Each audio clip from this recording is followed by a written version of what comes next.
I think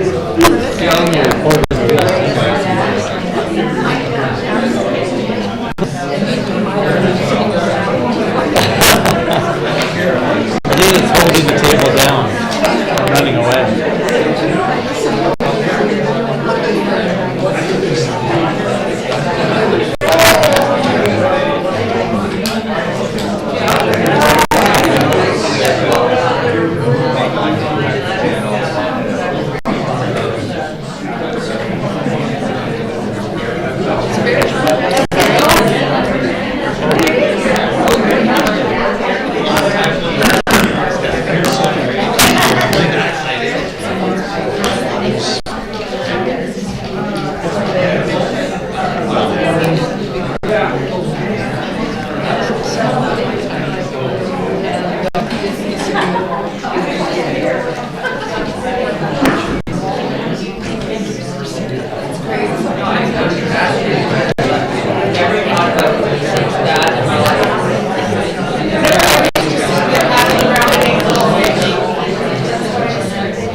Welcome to the Monday, June 17th, 2024 council meeting.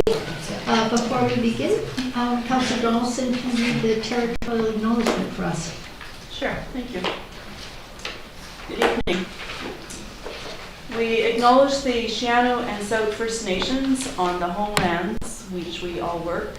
This acknowledgement is one small part of supporting Indigenous communities as we continue to listen, learn, and support truth and reconciliation.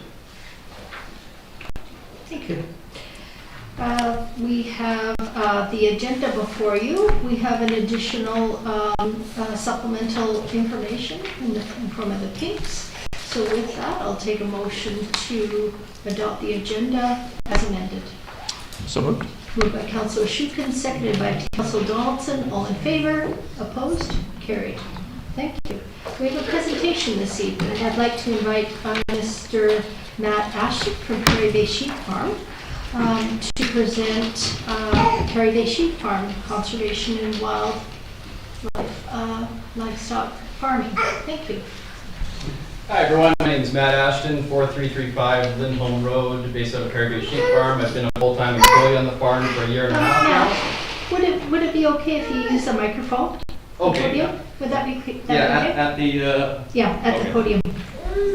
That way we can capture it for the people at home. Oh, sure. Okay. Is this working? Yeah. Okay.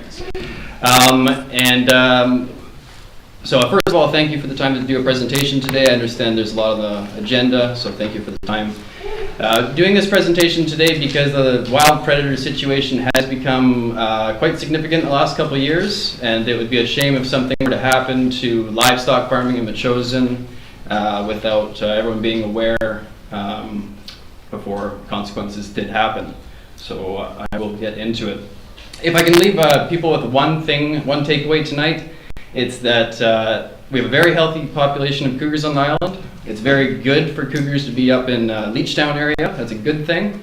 We can agree that it would not be a good thing for cougars to be in Colwood residential areas, and Metchosin is a buffer land in between those two places, and so it only seems appropriate to manage their population here in Metchosin.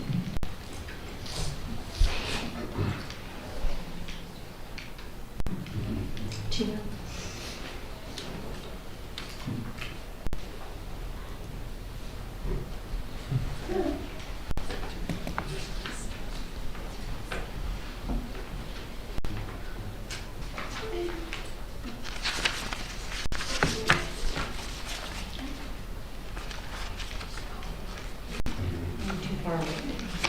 Coffee cup?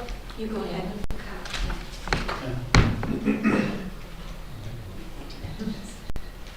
Okay, you can just continue presenting and I'll move the slide. Next, please.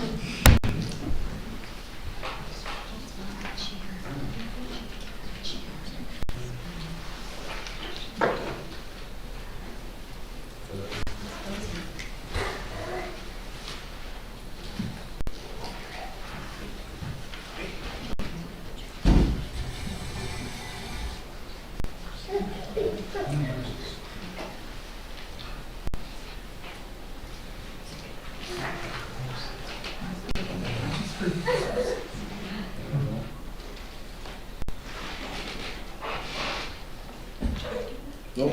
So this is, okay. Good, thank you. Okay, so the goals of this presentation: to describe the magnitude of the current cougar situation. Second, to warn of the consequences if livestock farming becomes unsustainable. 3, to detail what cougar strategies have been attempted and what strategies are not feasible. And 4, to make the case for conservation officer service policy change that would provide more timely and effective assistance to us livestock farmers when kills do happen. So this is just to say that it's not about farmers being right and others being wrong. The ideal situation is that all stakeholders involved are collaborating and have open communication between them. Everyone has a role to play, and the most ideal thing is that we have good faith communication between us. I do worry that sometimes, of course, the wildlife activists do make valid points, but without the contacts or experience from farmers, it can sometimes sound like it is the farmers to blame for their negligence, or at least it's farmers' negligence that leaves cougars being killed, and I'm here to say that that is not the case. Perry Bay Sheep Farm accounts for the vast majority of sheep in town. There are lots of other farmers and other sheep in town. It's just that Perry Bay does about something over 1,300 head of sheep. So Perry Bay Farm is a major agriculture business in Metchosin. With this, because of the scale of Perry Bay Sheep Farm, we are able to own and operate the abattoir in town. For those who don't know, an abattoir is a slaughterhouse. And so because Perry Bay is the size that it is and that it can operate a slaughterhouse, that provides a lot of benefits to hobby farmers and other farmers in town, enabling them to do their own sheep and get them processed locally. If Perry Bay were to shut down or have to reduce its scale to lose the slaughterhouse, there's not an alternative for hobby farmers to send their sheep elsewhere. There are other slaughterhouses on the island, but it's not as simple as sending the thousands of animals that we currently do. The other plants could not handle our volume. We do, I think, the highest volume of sheep in the entire province for a provincial slaughterhouse. That is for sheep specifically. And so even if they could bring them to the mainland, if they could find places to do them, the logistics would be very difficult, and people would likely find it too difficult to do sheep themselves in Metchosin and on the South Island. So the magnitude of the current predator situation is that last year we lost 61, not just Perry Bay, but in Metchosin, 61 livestock were lost to cougars. 50 of those were our business's sheep.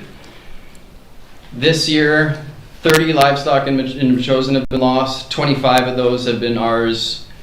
And for note 8, we have sheep elsewhere outside of Metchosin. We're losing them there as well.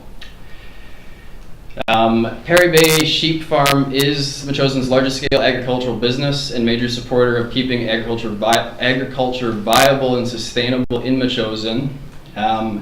It's good to have a diversity of agricultural business in town. The diversity of agriculture makes agriculture robust, or the diversity makes it a more robust sector. And the farm employees that work here, for one, we're able to employ 4 full-time employees, 5 part-time employees, volunteers, vet students. We have an adult day program of adults with special needs that come in and use the farm for that service. And just in general, John and Lorraine are extremely willing to help other farmers in town. Having, just for example, the 4 full-time employees, we provide other services to other farms in town as well, and so we do a lot to support agriculture in general, even though we're just one. It's not all about us, but we are the largest player, and we do provide a lot. So the Perry Bay Sheep Farm model is that to be able to have the large sheep farm that we do, it relies on free pasture grazing made possible through farm tax status. It would not be profitable. It would not be a profitable business to not be able to put the sheep out on pasture. And without the ability to put them on pasture, you could not have a sheep farm at this scale. And to not have a sheep farm at this scale, you're not able to do other things like perhaps the abattoir. Consequences of having a large-scale sheep farm in Metchosin, just because of how Metchosin is that you have many disconnected pastures, you have varied sized flocks on each of those pastures, and a great total length of perimeter fences for each of those pastures. This isn't an exact, these aren't exact pastures. This gives you a general idea. I haven't named out every individual private person who has some of our sheep. But there are many more than this, but this gives you an idea of how the model looks in town. Before getting into other issues of the wild predators, currently it really is a testament to success that there are both many sheep and many cougars and bears in Metchosin. This doesn't have to be a sad story or an end to anything. Right now we have a lot of sheep and a lot of wildlife. It's just that this balance, the trend that is happening with wild predator kills of livestock, the trend does need to change or there will be consequences, but this does not have to be a failure already. For many years, farmers have been willing to concede a limited number of livestock. It is true when activists say it's not the cougar's fault when they attack a sheep. We understand that. And a limited number is reasonable, as I described Metchosin being a buffer zone between the wild and the urban centers of Colwood and such. Conceding a limited number of livestock is something we're willing to do. 60 is very much not a limited number. 60 becomes very significant. Even 30 this year is very significant to the business. We do receive some compensation back from conservation officers for the kills if we identify them, but it does take a lot of labor to go search for the dead lambs, to identify that it was done by a cougar. It's some money back, but it's not enough to run a business on.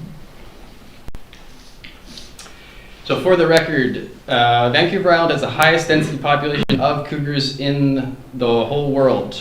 Concentration here is the highest. They are very much not an endangered species here. There was back in the 1950s, it was in the 1960s that it ended. The government used to give a bounty for shooting them. They've stopped doing that. The population has come back to be the highest in the world. So they're not endangered, they're the highest in the world. And these are just videos to show for reference. You can legally go out and hunt both cougar and bear on the island. It is not a issue of them being endangered It is. This is to say that their population. We have a choice to make. This would be a very different conversation if they were an endangered species. They are not. And so that's to say that we're looking for help in managing their population, and by no means are we looking to eradicate them. They are welcome to be in Metchosin, but the nuance here is that not all cougars kill livestock. Some cougars kill livestock, and some of those cougars kill a lot of livestock. And so it comes down to the individual animal. It's not a widespread need to cull and eradicate all of them. It comes as an individual animal basis. And so when we ask for help from conservation for timely and effective assistance in managing the population, it comes to individual problematic cougars, not that we want to completely eradicate them. So there has been talk before about the common strategies that people in Metchosin can consider in order to coexist with cougars. They are all legitimate strategies, but sometimes when they get proposed, it leaves the public with the idea that these strategies exist and perhaps the cougar problem is then due to the ignorance of the farmers. And I'm here to say that the farmers here have been farming lamb for over 30 years. All the strategies that have been proposed have been attempted, considered, evaluated. Some are in place and some are just deemed unfeasible.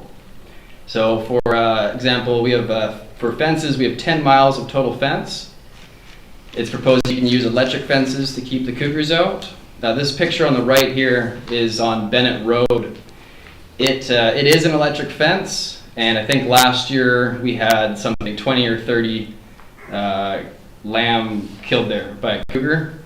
That cougar happened to be a mother with cubs, and we assume that they were using them as training for the cubs. So again, it's an individual. It wasn't just a hungry cougar. It was a mother who learned that she could use this set of sheep as training for her cubs, and we lost a ridiculous amount at this pasture, and it had a very large effect. So, but this is an electric fence, and it didn't stop her and her cubs from getting our lamb. And there's another idea that you could have tall non-electric fences, a page wire, so you could have them 8 or 9, 10 feet up, and that would be another alternative. There are reports in town of bear climbing those fences, and we know that cougars can definitely get up and around them too. There's an idea that if you had a fence that was visibility blocking, then the cougar would not be able to know that there's sheep behind it. But as I showed from the previous slide, all the different pastures that we had, if we were to build fences that you couldn't see past on every one of those pastures to protect all those sheep, I can't even imagine what the cost would be, but it definitely wouldn't be feasible for the business. And lastly here too, I took this photo just on, this past Friday. And it's just, there's deer out in the field. There's often wildlife in our pastures and using our pastures as wildlife corridors. Say there was a perfect solution to block off the cougars from our lamb. It's not necessarily an ideal solution. Then what if we did that, and then the cougars that currently have a wildlife corridor to get to the ocean, to lick salty rocks or whatever it is they like to do down there. Let's say we did that, and then they don't have this corridor any longer. So it wouldn't necessarily be a solution, it'd just be a different trade-off, and I would propose not a better one. Another solution that's proposed is using dogs to protect against cougars, which does work when you can use dogs, or we assume it would. We, on different pastures that are more remote outside of Metchosin, we are considering using dogs, but they're possible there because they're very remote pastures that are not in more rural areas than Metchosin. If we were to put dogs on pasture in Metchosin, it'd be quite the nuisance. It'd be a safety risk because the dogs would see passerbys and other dogs and other animals as threats and be looking to attack them, and be barking at everyone who's going, like, on this pasture, the galloping goose is just behind that. If we had guard dogs, there's no reason that they wouldn't be trying to attack everyone on the trail and barking at them. So it just wouldn't be practical.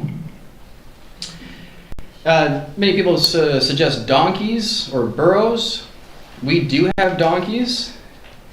We do not have confidence in the donkeys. They're just not very, we've had them out on pasture before with the lamb, and lamb have still been taken. We have the donkeys, and sometimes we put them out with the sheep, but we don't make great effort about it because they don't seem very effective. There's also the idea of bringing the sheep inside a barn at night. As I showed by the way that Metchosin is set up to have, the only way you can have a large sheep farm in Metchosin is to use the mini pasture system that we have going. And if you were to build a barn on each of those pastures, we definitely do not have the money for that. That would be a very high cost. And the land that we put these sheep on, the business does not own that land. That is leased land. And so it would be to spend tens or hundreds of thousands of dollars on a structure on someone else's property is just not practical. And even if we did, last year and this year, we've had cougar attacks on our sheep that have happened in broad daylight. And so being able to bring the animals in at night could help some if it were even to be practical, but it wouldn't be a silver bullet solution as sometimes proposed. As one interesting example too, I'm currently supervising sheep at a property in the Highlands. I'm living in the barn where the sheep can come into. The sheep were in that barn with me, and a bear still in broad daylight came in to attack the sheep as I was in my structure beside my sheep. And I had to chase the bear away by yelling at it. So it was not, I would have thought it would be deterred, and we were doing a lot for them, but it was 10 seconds away from a bear eating sheep even then. So just, in some cases it may work, but this is just from the experience of our farm on the ground in town here. So my conclusion is that Metchosin's largest sheep farm is already significantly downsizing due to wild predators and is at risk of ending if the current trend is not improved. We have reduced our flock size by 30% since last year, and so the trend is not going in a good direction. And if this keeps up, it could be the downfall of this farm. And by losing the largest sheep farm in town, it would have major effects on local hobby livestock farmers and agriculture in town in general. For example, losing the abattoir would have serious cascade effects, and even things like our manure gets spread on vegetable farmers' fields, as one simple example. So there's lots of reason to value having this large sheep farm in town. So livestock farmers are asking for primarily more timely and effective assistance from the Conservation Officer Service. Also understanding from activists that we have attempted their proposed solutions and that there are ultimate limitations of the common strategies that they propose. For the record, very much happy to work with wildlife activists. It is a shame when they are bringing up examples of things that the farmers in town, who are very much welcome to being contacted and having a conversation and have been doing it for many decades in town here. It's a shame when the activists don't tap into the information that the farmers are willing to provide. And lastly, just support from council and the community at large to keep sheep and agriculture a part of Metchosin's culture, which I think is important. And that is my presentation. Thank you. Okay, if you would mind, I will turn this to council. Does anybody have any questions for Matt? Thank you for the presentation. Councillor Gray. Matt, thanks so much. That's really informative.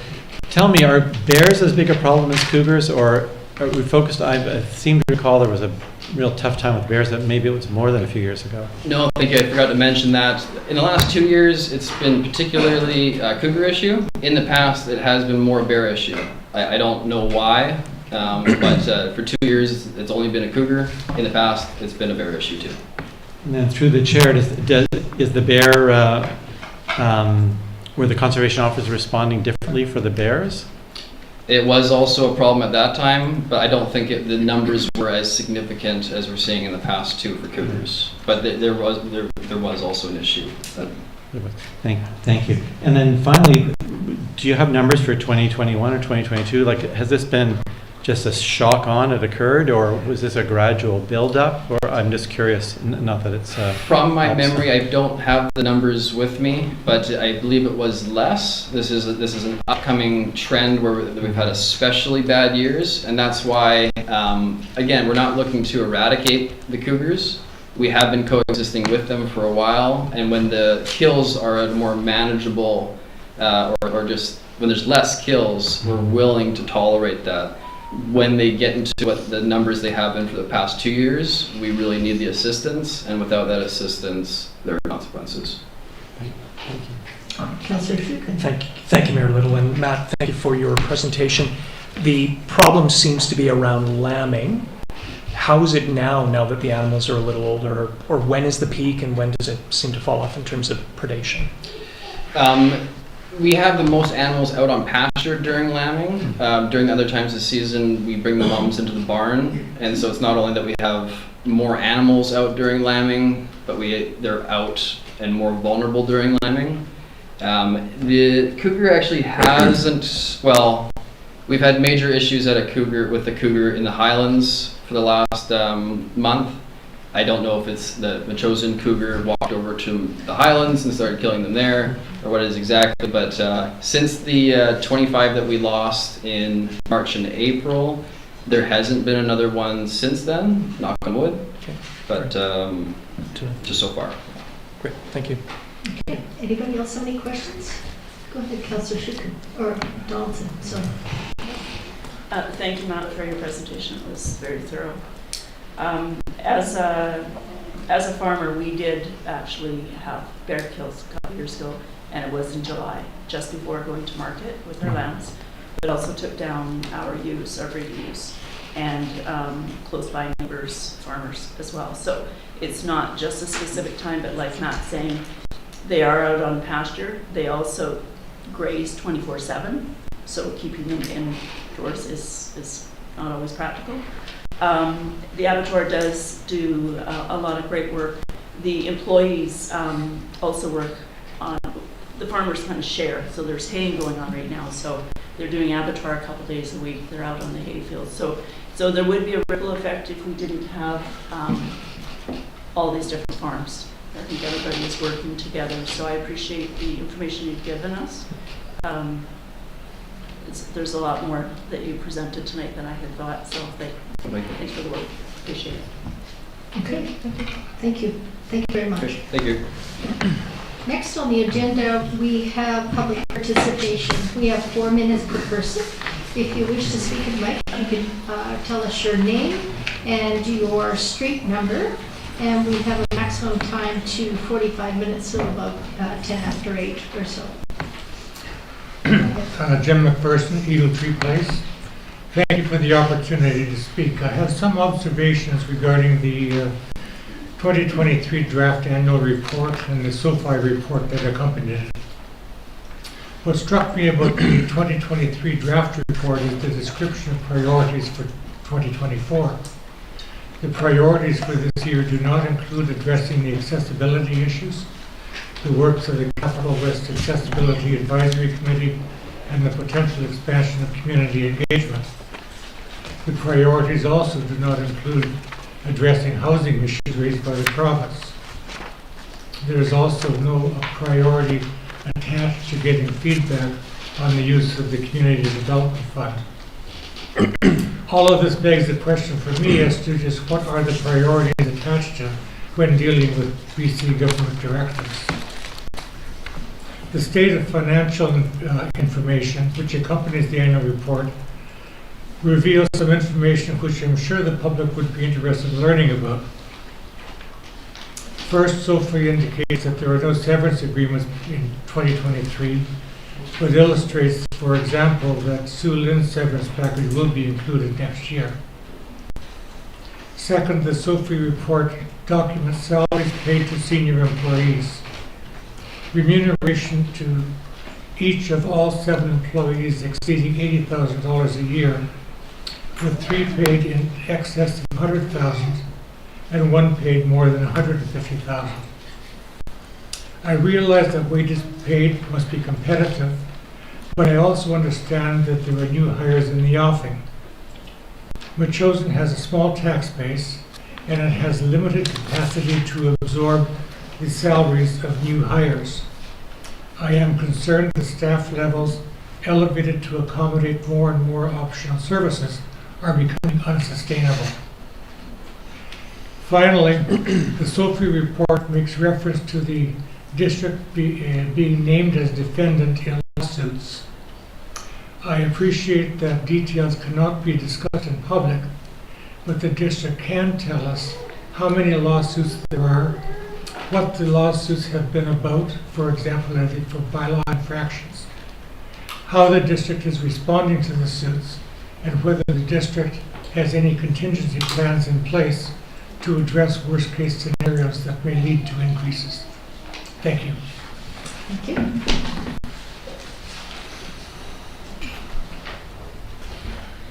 Joanne Cote, 4499 Leafield Road.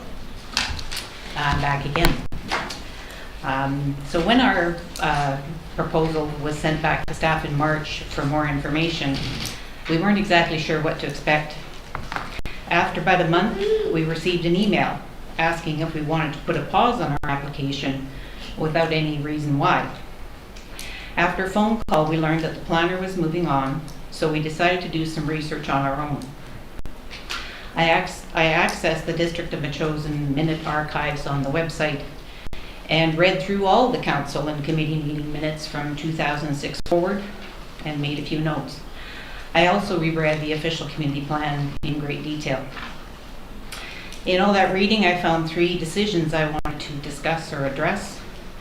The rezoning of 1464 Kangaroo Road from an upland rural split zone to all rural zoning illustrates that what we are requesting has occurred. Yes, that rezoning complied with the OCP zone map, while ours does not. However, I believe the OCP mapping of our property is a little out of place. The entire south side of Leafield Road is zoned rural, except for our property, the one at the very end of a dead-end road. There have been mapping changes due to errors, such as the changes at 1425 Todd Lane, which I believe could be applied in this situation. In addition, the subdivision of 1464 Kangaroo Road produced an undersized rural lot, 86% of the required size. Our original proposal would have produced 2 rural lots at 96% of the required size, but was rejected outright at the planner's desk. The OCP states that rural residential 2 lots are interspersed with larger rural holdings. We border a large ALR section and with the rural properties to the east behind us. It also states that the extent of existing RR2 development not be substantially expanded. Well, I don't know that one RR2 lot indicates substantial expansion. After the development permit at 1464 Kangaroo Road was passed, was there an increase in applications in Metchosin to do the same? I couldn't find any evidence of that in the 18 years of minutes that I read through.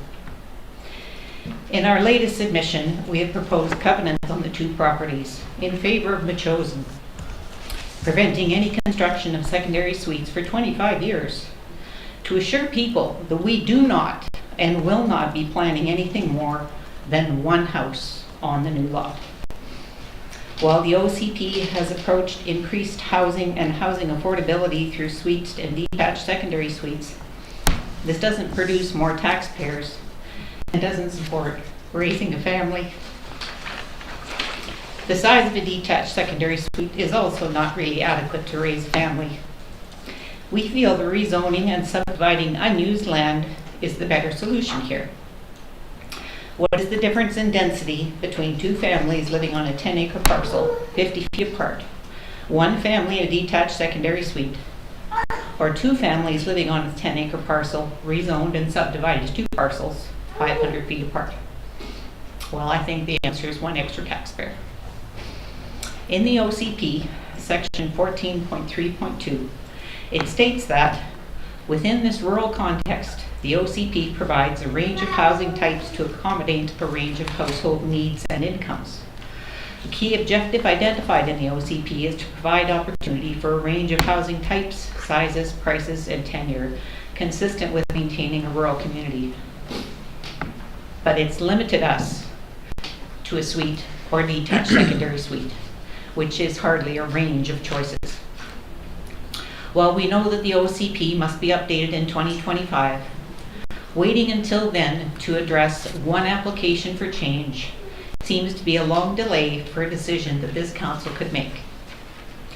We've spoken to many of the residents on Leafield Road, the people who will be most directly affected by our proposal. As a small sampling of Metchosin residents, of the 28 neighbors we spoke to, 24 had no objections, 2 wanted to remain neutral, and 2 did not support our proposal.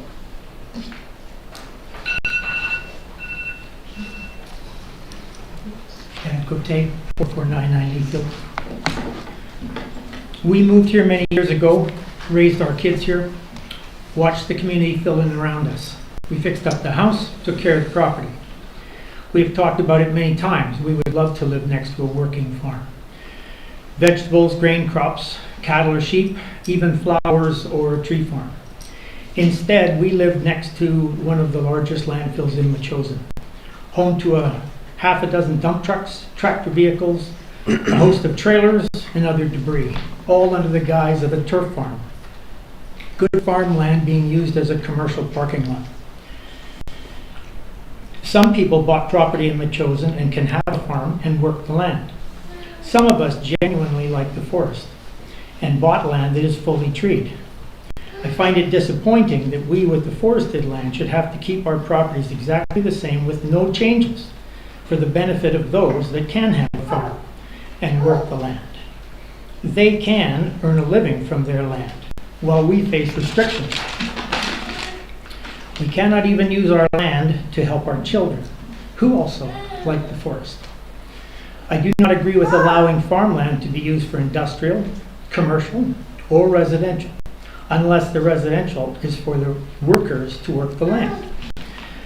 But there may come a time when the province puts on the big boots, takes out the big stick and turns their eyes towards Metchosin, removes the exemptions for housing requirements, and then we may look back and say, if only we allowed a little bit more controlled growth, we could have avoided any massive changes. It may be better to have growth decisions made by Metchosinites rather than a provincial appointee. The only way I feel to keep farming affordable in the future is to protect our valuable farmland and have enough taxpayers living in the forested land to shoulder the burden of costs to allow the municipality to hold the line or lessen tax increases for our farmers.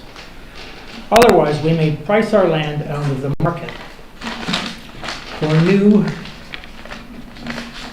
or young farmers looking in this direction. Our daughter and son-in-law and grandson are here tonight. They will stay until the crying becomes unbearable. They will head back to their 750 square foot condo in Brentwood.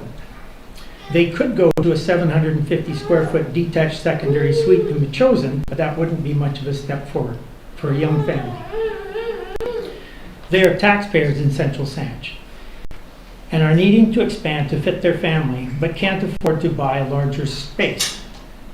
We do not have the money to help them. We have this unused land to make them Metchosin taxpayers.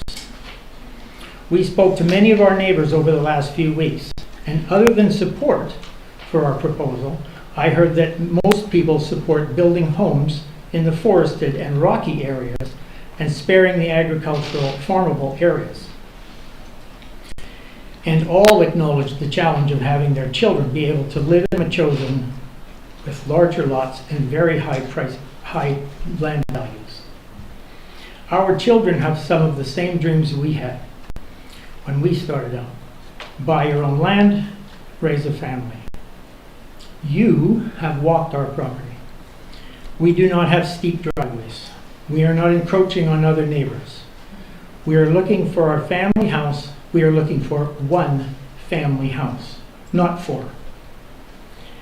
Can we find a solution that helps to ease the housing crisis that still allows for some controlled growth here in Metchosin? Thank you. Thank you.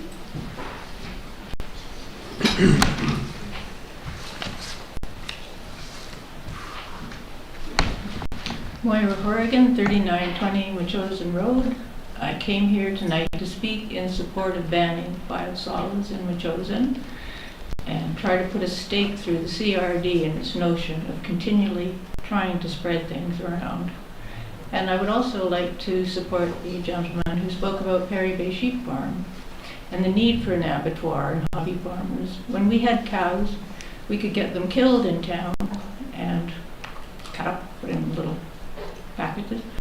And then the government changed the regulations and we had to ship them up island to do it. And it became easier just to get rid of the cows and have to pay for the hauling. So I hope that the council can find some way to support Perry Bay Sheep Farm. And I have done research on fences and cougars because we used to sit outside a lot. It was very nice. And then we heard a female cougar screaming over the back fence, which has changed our sitting outside in the dusk past times. But fences don't keep cougars out. So it's ridiculous to think that the farmers can do that by fences. Thank you. Thank you.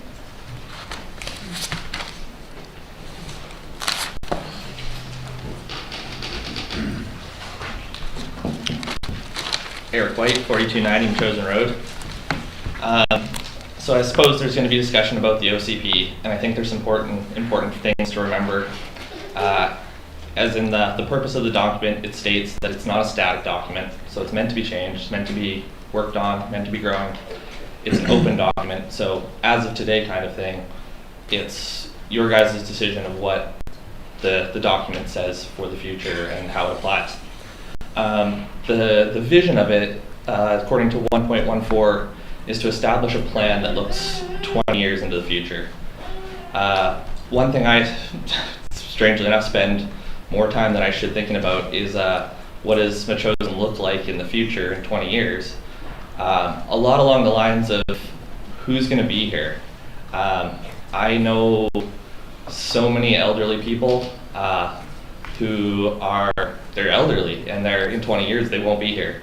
Many of them are losing their loved ones that have been here and they won't be here, right? So it's how are we going to keep the aging population from disappearing and leaving the land to people who don't hold the values that Metchosin holds because say their kids don't live here, they live somewhere else, Saskatchewan, or they haven't lived here for 20 years, they'll inherit the property and maybe they'll think like, well, this is worth millions of dollars.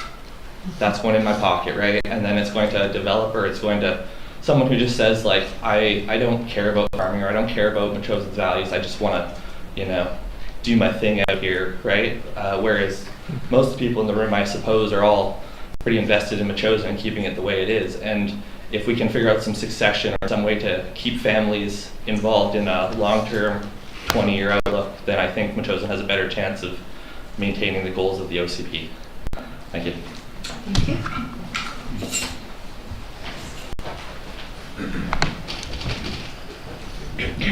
Good evening, Mayor and Council. Ellen Frisch, Perry Cross Road area.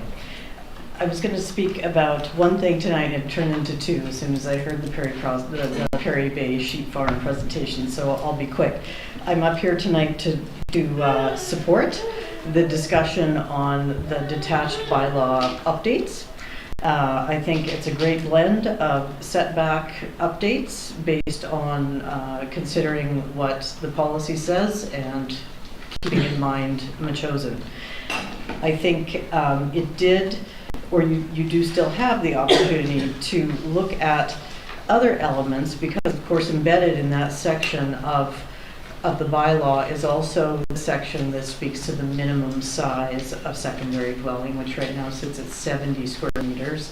And we've talked at this group about trying to align it with that VALR number of 90 square meters, which is also a common figure with other CRD members. The other item is that despite amending the setback figures, we still have the element in the bylaw that tethers the secondary dwelling to the principal residence of 15 meters, which I think, you've all experienced how many variances come to council based on just that 15-meter tether, I guess I'll call it. So there is an opportunity to create principles and values associated with property siting of a secondary dwelling that doesn't necessarily tie it to a number. But now that we've got this new outside number that's changing from a 15-meter side lot setback to 3 meters in some cases, it's a pretty significant change.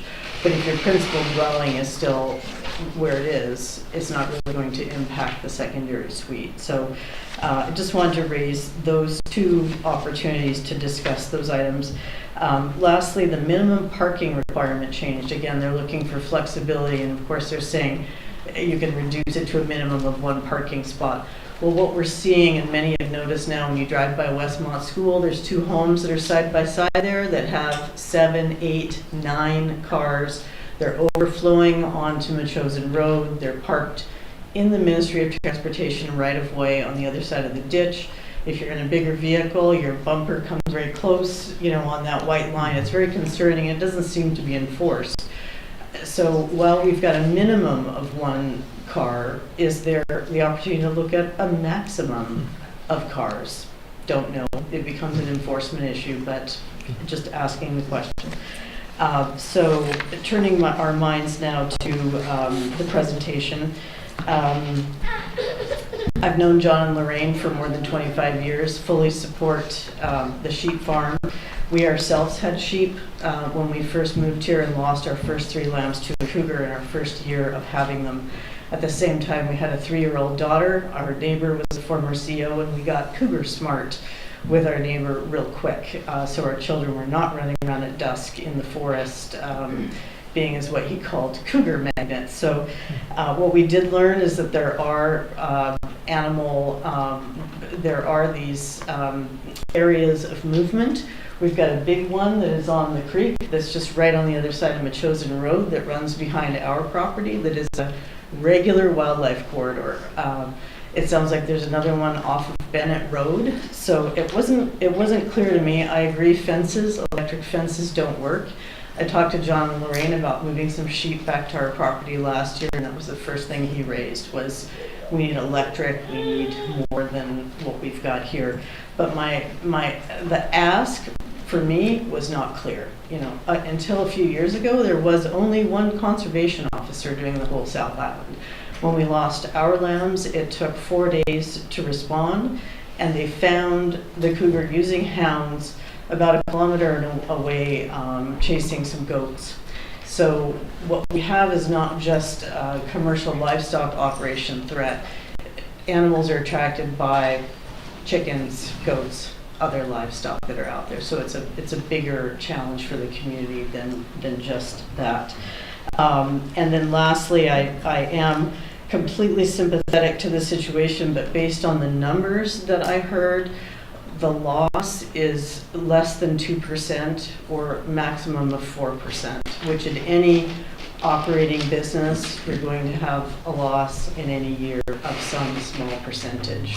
So while I am sympathetic, a 4% loss does not seem unreasonable. But it would be great to understand what could be done through the Conservation Officer Service. It's just not clear to me. So I think more information would be helpful. Thank you. Thank you. Anybody else wish to speak? Hi there, David Shanks. I live on Dutnall Road, and I came to speak about the Duke Road Trail and survey motion that had come up from last week's community planning meeting. To me, I guess I view Duke Road East and the trail that's being requested by the community as a safety issue. It's really hard to hear. Sorry. I view that trail as a safety issue. Is that better? So it's a narrow shoulder on the side of the road, very steep ravines in places. The pedestrians are very close to traffic. There's times where there's lots of traffic, there's big vehicles, things I think I've spoken before at probably committee meetings, not to yourselves. Lots of drivers are good. They'll move to the middle and make way space for pedestrians. But then there's cases where they're not good, and all you need is one bad driver, impatient driver, whatever, to have something bad happen. For example, we were walking in front of the bus on June 7th, and we were walking south on Duke Road around Albert Head Road to the base, and there was a vehicle about to turn left. And an impatient driver came up behind them, went out past them on the left, zoomed past, so car turning, passing, and they were walking on this side, and we're, what's going on? So just an example of something that could have had a bad outcome. Some of the discussion last week, and I guess 2 occasions, has come up about a price or cost for the trail of $500,000 to $2 million. That one quite shocked me from walking with the neighbors, and Mr. Perpolkin had come around with PTASC and ourselves and Councillor Shukin, and he had looked at the part that, in our view as neighbors, we thought was the worst, and he thought if this ravine needs to be reinforced or something, even with something engineered, big concrete blocks, his estimate of that was something on the order of $100,000. So $500,000 to $2 million seemed very surprising to me, and I guess my question or my request around those is to share sort of where those numbers came from. Did it come from someone who's experienced in building trails in Metchosin, or someone else, some paths, trails, other things elsewhere? Sort of what's their experience, knowledge of building trails out here? And what type of trail or pathway and other improvements have they included in that? And is that the same as what the neighbors are asking for? It kind of just seems like a number that is maybe meant to inflame and scare people. That was my first reaction to it, I guess. So I guess on that piece, it's to ask for the information to be shared so we can all consider it. If it's really going to cost $500,000 or $2 million, then I'll be the first one to come and say we shouldn't build that trail and we should do something else and figure it out. Which I think Councillor Epshy had given information that you're considering to lower the speed limit, and also the proposal I'd come to a committee with last month about changing the painting on the road to make a space. I don't know how much time I have, so I'm babbling. In my view, I think the survey is needed to be able to provide info to do an effective consultation with the public. Right now, for the parts that we've looked at, the second and third part, we don't know where a trail can fit. So how can we say what we're going to build, who it's going to affect, how much it's going to cost without even knowing where we're trying to put it? So in my view, I think that survey is needed to inform the costs, the design, and the design is needed to get a grant. It is in Parks and Trails Master Plan from 2009. It was way down the list, but as identified by one of the PTASC members at a past meeting, basically every other option sort of above the priority list has already been looked at and had things put in place or deemed to be too difficult or infeasible. Interesting that has an estimated cost per 100 meters, I think, of trail, and so the ask that the community and PTASC have put forward is for about $10,000 of materials, and then volunteers and Mr. Perpolkin were going to volunteer their time to build the trail, so it's basically $10,000 for materials versus an estimated cost in 2009 dollars of about $22,000, so it seems like good value even 15 years ago, let alone with the cost increases. The last main point I had was just around the climate action plan. I noted in there it says transportation is one of the biggest CO2 contributors from Metchosin. Trails and all trails would be a way to get more people walking and biking and things like that, which is a small thing we can do to try and reduce that footprint. I noted that it was recently touted in the news that it was a year old, so I would encourage you to follow your vision from that plan. Yeah. And I guess in closing, to me, it's more of a safety issue as opposed to a want. Last point I'll make is if you disagree with my view about the motion and continuing with the survey or not continuing, I would request to consider an amendment to the motion to stipulate a timing to revisit when a survey could be looked at again, or a trigger of the consultation is completed, or some other reasonable trigger to revisit the survey when at a time in the future, as opposed to just cutting it off. Thank you.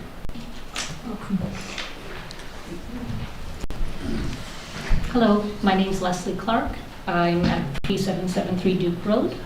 I've been a resident of New Chosen for about 27 years now, and I would like to speak in support of the Duke Road path extension, walking path extension. Yeah, I just want to do that in the spirit of community engagement that was brought up at our recent meeting. I think we need to hear about the positive aspects of this trail as well, and consider it from all angles, and not shut it down instantly when someone comes up with some numbers, and have a good look at it. The existing path on Duke Road has provided lots of value to many Metchosin residents for many years. Me and my family have used it, and all our neighbors that I see walking on there, and I want to just go over the value that I think that has, and how an extension could extend the value to more Duke Road, or more residents of Albert Head, and actually all of Metchosin residents. First and foremost, safety. Duke is a long winding road with many areas that have greenery coming right up to the edge of the road. When cars come from two directions, there's really nowhere to go except to kind of get into the bush a little bit, and I've experienced that in the past. It's not pleasant. I think a speed reduction wouldn't address all the safety concerns, and from my point of view, you're still at the edge of the road with cars, coming close by you. I don't think that that's the ultimate solution. I'd love to see people slow down, but I doubt posting a different speed limit will do that. And even if it did, I just don't think it's the full picture.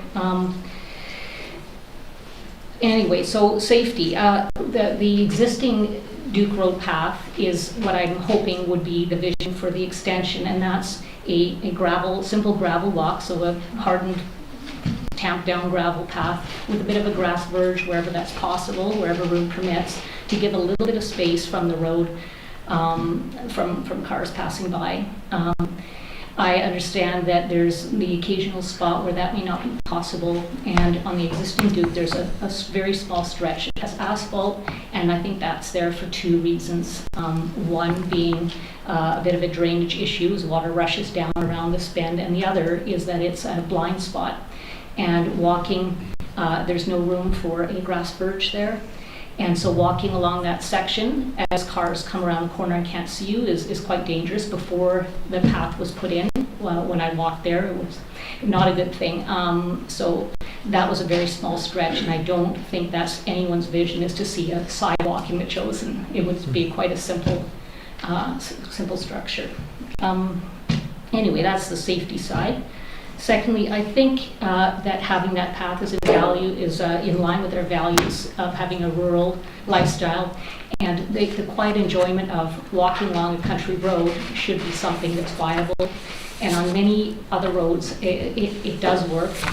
Duke is a long sort of corridor type road, and it makes it more difficult, but it takes you to a beautiful parkland and would give access also at the other end to the Far Hill path that takes you to Albert Head. So it would connect two parks and allow a lot of residents to stay out of their car and be able to walk or cycle to some beautiful areas in the area. And I think that that's important for us. So I think that's actually the third thing. It would link more people up with green space in an environmentally sound way. And I've heard of a couple residents who talk about the concern about attracting people to the area and that posting that as a reason to not support the path. And I would like to suggest that we don't go there. I mean, I'm tempted. I'm on Duke, and as I watch Royal Bay develop, a little part of me would like to shut down Duke Road because you see more people coming along, speeding along there and coming to our parks and clogging up the place, you know, but it's really not our park. It's a CRD park, and it's meant for the enjoyment of everyone, and much as I don't like the additional number of people using it, it really isn't ours. It's meant to be shared, and we should also be able to go to other parks in the area. So I don't see that as a good reason to try and contain this and not allow it. So I would like the council to consider looking further into this and not to shut down that proposal. Thank you. Thank you.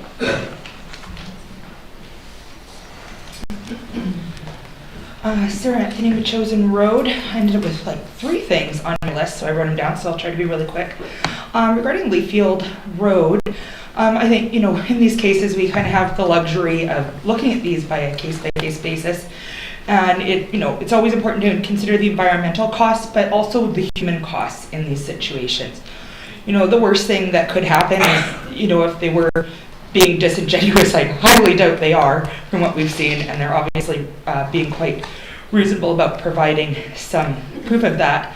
The worst case scenario still is somebody ends up with a home. The best case scenario is their family ends up with a home, and I think that's something really worth considering. With Bill 44, I sort of read through the report.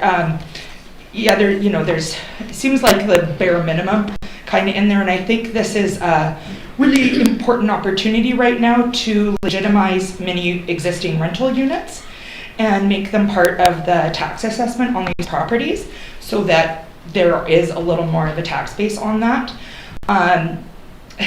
You know, I'm just going to add, because it's not in my notes, so I'm going to try not to go off too far here. I think, you know, I've had the luxury to live in several countries, and I find one thing that makes me a little sad in Canada in the way we talk about these things is that family being together is just not the priority that it is in a lot of other places that I've spent a good part of my life. And it makes me a bit sad, you know, like being able to have grandparents near their grandkids, or to watch them grow up, to be able to support and help your children as they, you know, are even in their adult ages is important. We should be able to do that and not just send them off to Nova Scotia, which seems to be like, we gotta go to Alberta then. That's sort of like the default, and I don't get it. I really don't, and I really hope that's not who we are. So I just had to add that. Regarding the cougar situation, we're getting into meat goats now, and so this is something that's making me ever so nervous. I think we're, luckily for ourselves, not in the worst place, but this is the way we're going to find out. I think, yeah, we really need to look at this situation. I don't know a ton about this in terms of ecology, but I do think that it might be nice if there is a way to get an ecologist to give us some information on why this is happening more this last couple of years than in previous years. I think that would be really interesting to know. I've worked with a lot of ecologists, so I know they're into this stuff. I would really like to see something like that, because maybe there are other things we could be doing to mitigate this beforehand. I don't know what those are. I have no ideas. That's what the experts are for. But I would like to see something like that. And yeah, in the meantime, we need to be able to, everybody needs to be able to protect their flocks. This is a food security issue too, right? We all need to be able to have, as we found out in the last few years, we need to be able to have food sources near us, not just vegetables, but also meat. Hopefully everybody likes goat meat. I don't know. See how that goes. Thank you so much. Thank you.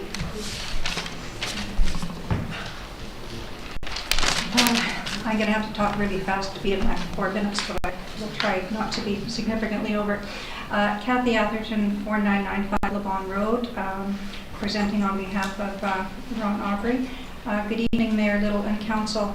I am speaking on behalf of Ron Aubrey, Chair of the Metchosin Parks and Trails Select Advisory Committee, to address the motion that was made on Monday, June 10th at the Community Planning Committee meeting regarding the request for proposal for a survey of Duke Road East submitted by PTASC.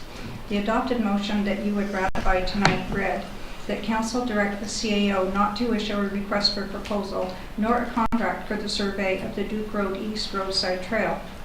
During the discussion prior to the motion, my recollection is that all of the councillors expressed support for taking measures to make Duke Road East safer for non-vehicular traffic.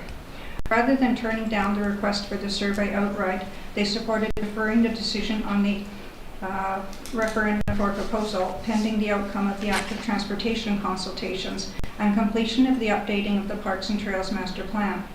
Those intentions are not reflected in the current motion.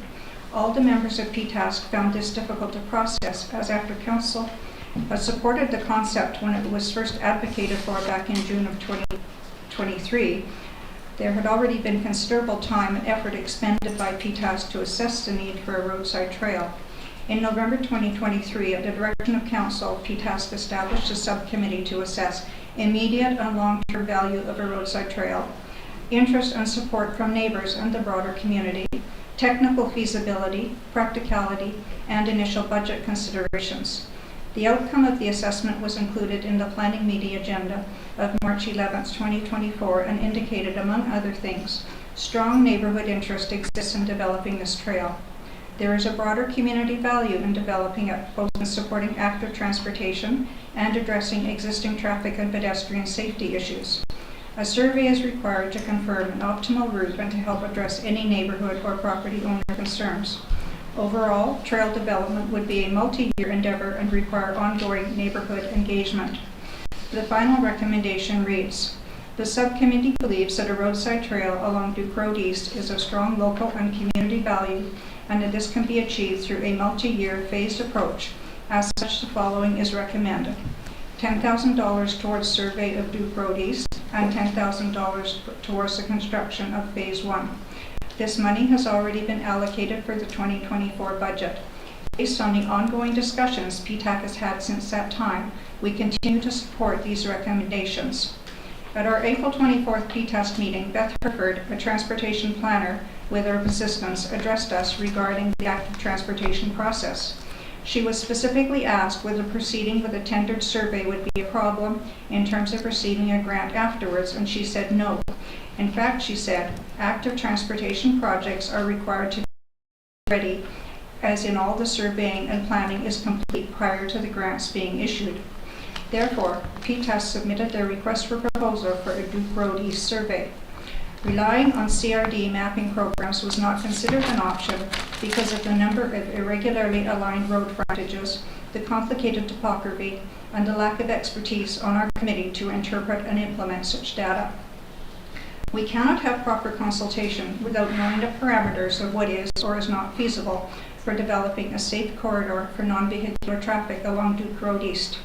We are excited at the prospect of being able to explore and implement needed traffic safety initiatives along the road, but cannot proceed to benefit from the active transportation grants without doing our homework first. Through comprehensive deliberation, PTASC has endeavored to justify proceeding with a survey of Duke Road East. While recognizing that we are indeed only an advisory body, we feel that our advice is in the best interest of the well-being of the residents of Metchosin.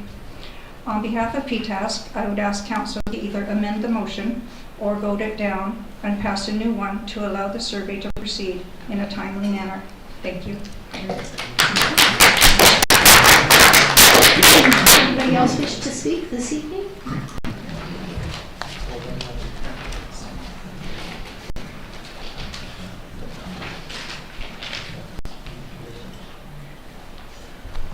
Hi, Erin Ronsi, Cactus Place, living with my family in Metchosin for 6 years and counting. Mayor, Council, CAO, fellow Metchosin residents and guests, I appreciate the opportunity to speak this evening. I'm advocating tonight for collaborative problem solving, due process, and civility, neighborliness, if you will. As a community, we recently celebrated the anniversary of our Climate Action Plan, which asserts the vast majority of residents travel by car, and transportation is Metchosen's single largest source of carbon emissions. Encouraging and supporting residents to reduce transportation emissions is a significant challenge for Metchosen. It goes on to praise active transportation initiatives, better connectivity and options for walkers and bikers, increasing bus ridership, and more. In parallel, Metchosen has also recently won an active transportation planning grant. Congratulations. And has engaged a consulting team to help us develop a solid community plan. The Parks and Trails Committee is actively working to make recommendations, as you heard from Kathy, and give input that will help to develop greenways and other trails to connect Metchosen and cultivate its regional green space gem reputation, creating important environmental, health, and community benefits. Recently, Duke Road has been put forward as a candidate for a roadside trail. I have been among those neighbors studying its significance and feasibility.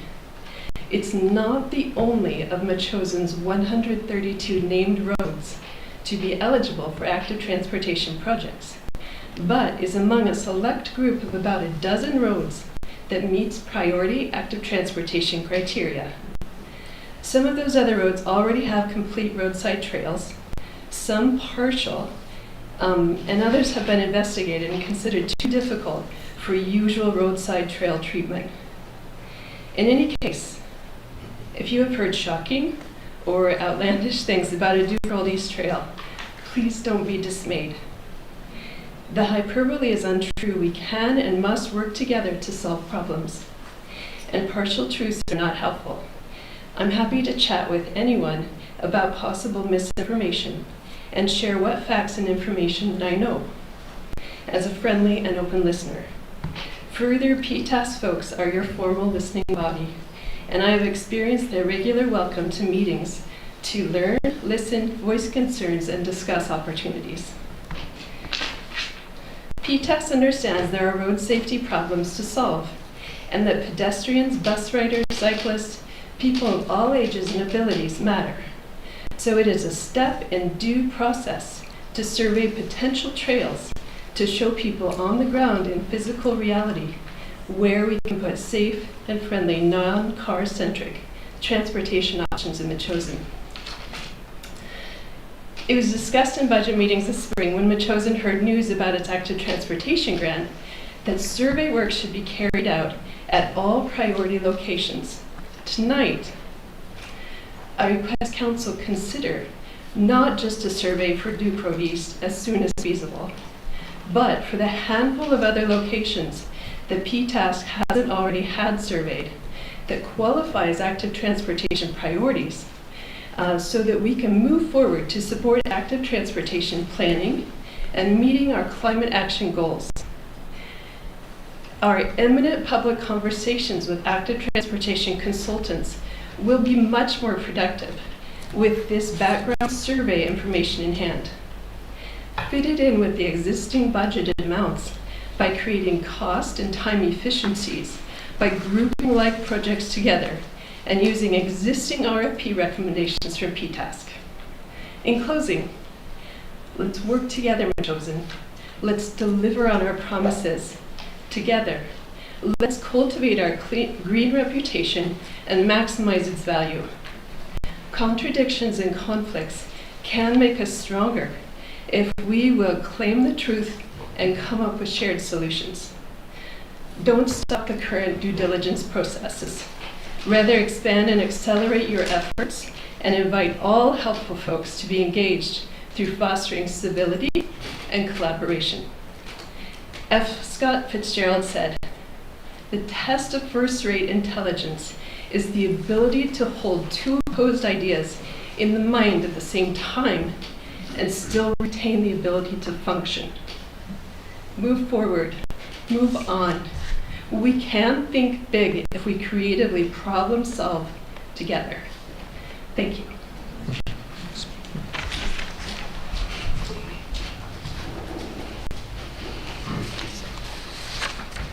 Good evening, my name is Kent Buclo and I live at 3746 Duke Road. I've also lived at 3770 Duke Road, which is just past Chapel Heights. So I have sort of an interesting perspective of the traffic at both areas. So 3746 is just opposite Dutnall. And we spend a lot of time in our yard, we have lots of animals and this sort of thing. And what the traffic that comes from the Albert Head is probably 4 to 6 times what it is in the other location. And the type of traffic that comes through are a lot of times large buses and big vehicles. And when you walk Duke Road, there is, there's very little room on the side of the road. There's one section just before you get to Haystock. There's like a foot on each side of the road. And with these large vehicles going down, it's just a disaster waiting to happen. So I would strongly urge the council and everybody to move forward with the path. So that's all I wanted to say. Thank you. Does anybody else wish to comment? Leslie Zayer on 525 Woody Beach Road. Since we're talking about roadside trails and traffic, for the last couple of years I've been monitoring the traffic on Woody Beach Road and the signs that we have, multiple signs. It seems to be about every 20 feet there's a new parking sign. And the comments from people who park in all the non-parking areas, because I'm out working in my garden, I don't think they see me half the time. And people will ask, gee, am I allowed to park here?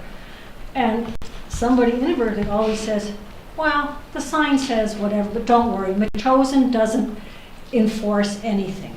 And I've heard that multiple times last summer and again on Father's Day, whatever. But I'm probably the only person who likes the wind because it keeps people away from the beach.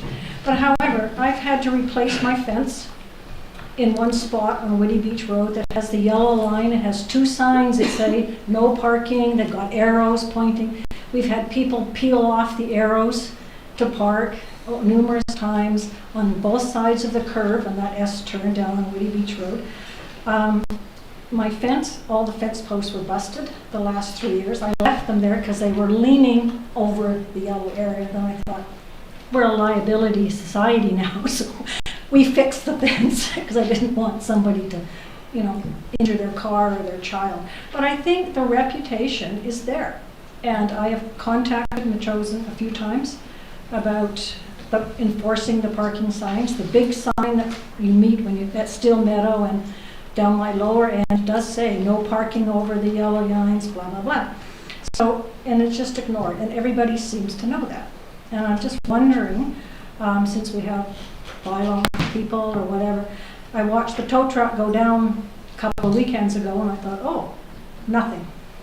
Right, they went down. I phoned the tow truck company because the sign outside my primary driveway says property owner has the right to call West Shore Towing, yada, yada, yada. So I phoned them every year annually just to make a point, and they say, oh, we can't do any towing unless we get a hold of somebody on council. So I don't know who that is on Saturday and Sundays because I don't know who to call. So I haven't done my annual phone call yet. I usually wait until the end of June and all the little kids and their school parties are over with.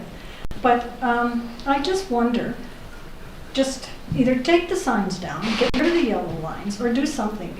Because it just seems we're getting that reputation. Same as different photography companies that go down and photograph certain indecent photographs. I heard that last year. Oh, well, it doesn't matter. This is, it's Metchosin Beach, but no one will get us down here. So I just think with the amount of population and different activities that people are now coming out our way to do, we need to make a stand for safety of our children, safety of our pedestrians going to the beach. And, I just think it's time we did something, either take it down and just ignore it, or something like that. But on a lighter note, my husband's car broke down a week ago, 2 weeks ago, and it broke down right at that yellow spot. He managed to pull it over on the side of the road, and so far I've had 3 neighbors call and want to know what I was doing about that car that was parked there. I said, well, that's my husband's car, it's broke down. Our local mechanic who lives on the street is busy till July 4th, so we put a note on the window. But I did find that ironic that that's the spot that he would break down. And the neighbors all voiced concerns about, they've used that for years to pull over, because it's a one-lane road down that right. It is not a passing road. There's a ditch on one side or a ravine on the other, and that spot is, in the busy times, is where people can sit at the top and let the cars come up the hill safely. People, in amongst people with children running up and down the road. So, anyways, thank you. Okay, we have time for one more person, and then we have to move on with our meeting. Hi, good evening. Darren Brown, Graceland. I'm extremely heartened and happy to hear all the, very much, I think we're in adamant agreement that we need community consultation on the Duke Road and all other trails. I think there's been some really good ideas before that we've examined maybe the top 6 or more and not just jump to one solution, but that we look at it in a holistic manner. And so I'm very heartened to hear the feedback from the community that says, yes, we need community consultation. I don't think potentially that this is the forum to do that. Like I talked about before, maybe open houses or some sort of separate event where we would gather the community and discuss about these ideas and put forward our best plans and what our visions are and work together in a collaborative manner to come up with the right solution for Metchosin. So thank you everyone for your input and really appreciate it. Okay. Thank you very much. We'll move on to page 5 of the agenda, to the adoption of minutes from the council meeting of June 3rd. Move adoption. Moved by Councillor Schupin, seconded by Councillor Donaldson. Discussion? All in favor? Opposed? Carried. And we have the minutes. We have the receipt of minutes from the community planning meeting on page 11. Councillor Schupin. Thank you very much, Mayor Little. I would move receipt of, there is one little error on page 13 of the minutes. It's at the very bottom bullet, and it says Parks and Trails Master Plan will not be a standing item on PTASK's agenda. That should be will now be a standing item on PTASK's agenda. And with that, I would move receipt of the community planning minutes for June 10th, 2024. Okay. Moved by Councillor Schupin, seconded by Councillor Donaldson. All in favor? Opposed? Carried. Thank you. And Councillor Gray, we have the Environment and Natural Areas Committee meeting of June 10th. Move receipt. Moved by Councillor Gray, seconded by Councillor Donaldson. All in favor? Opposed? Carried. Thank you. And then Councillor F, the Public Works and Protective Service Committee meeting of June 10th. Move receipt. Moved by Councillor F, seconded by Councillor Donaldson. All in favor? Opposed? Yeah, go ahead. I just had a question. Item 5, we talked about, in the minutes, we talked about the fire hall feasibility study. And I know people will have looked at it probably since our last meeting, but I realized, one more peek at it, all the concerns we listed at our last meeting, but seismic issues aren't even raised in the RFP.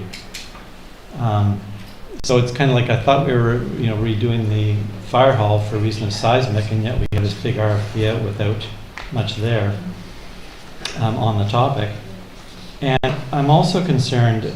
We heard from Mr. Payette, the CAO, last meeting that look, the RFP is very, very broad, and because of that we probably won't even attract a single bid.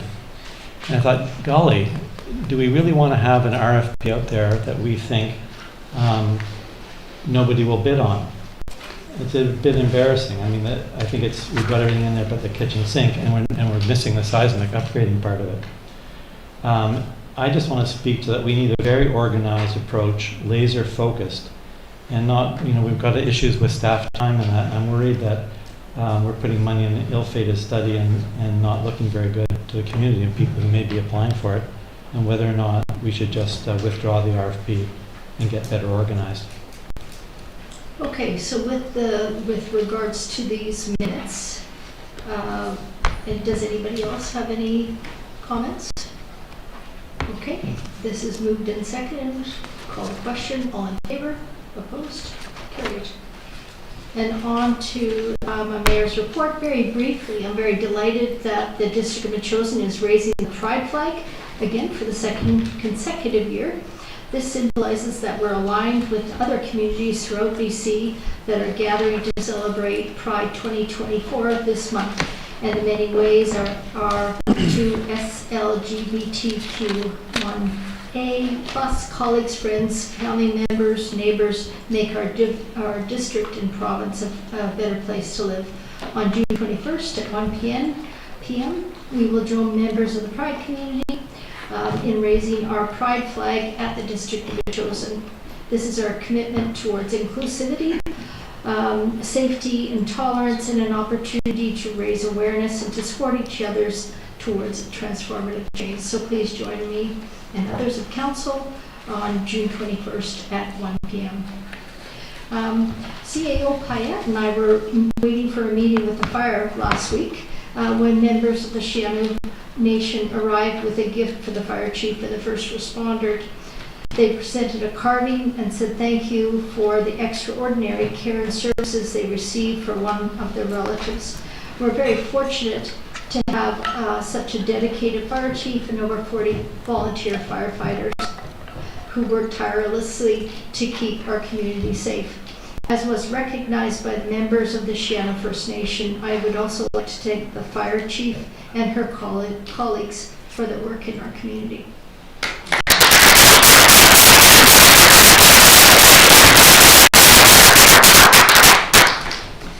And next we have Business Arising on page 23 of your council agenda. Councillor Shukin, this is Business Arising to be considered at this meeting. Thank you, Mayor Little. If somebody else wanted to put forward this motion for approval, that's great. I do not support this motion as it stands right now. If someone wants to advance it, they can. I have a potential amendment.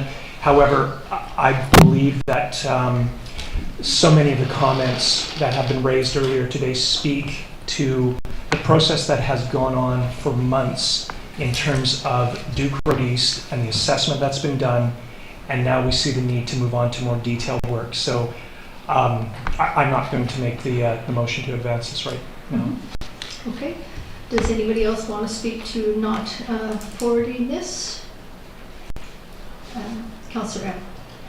I would propose an amendment that instead of, it says not to issue, that postpone issuing to the president until we get the results of the active transportation plan.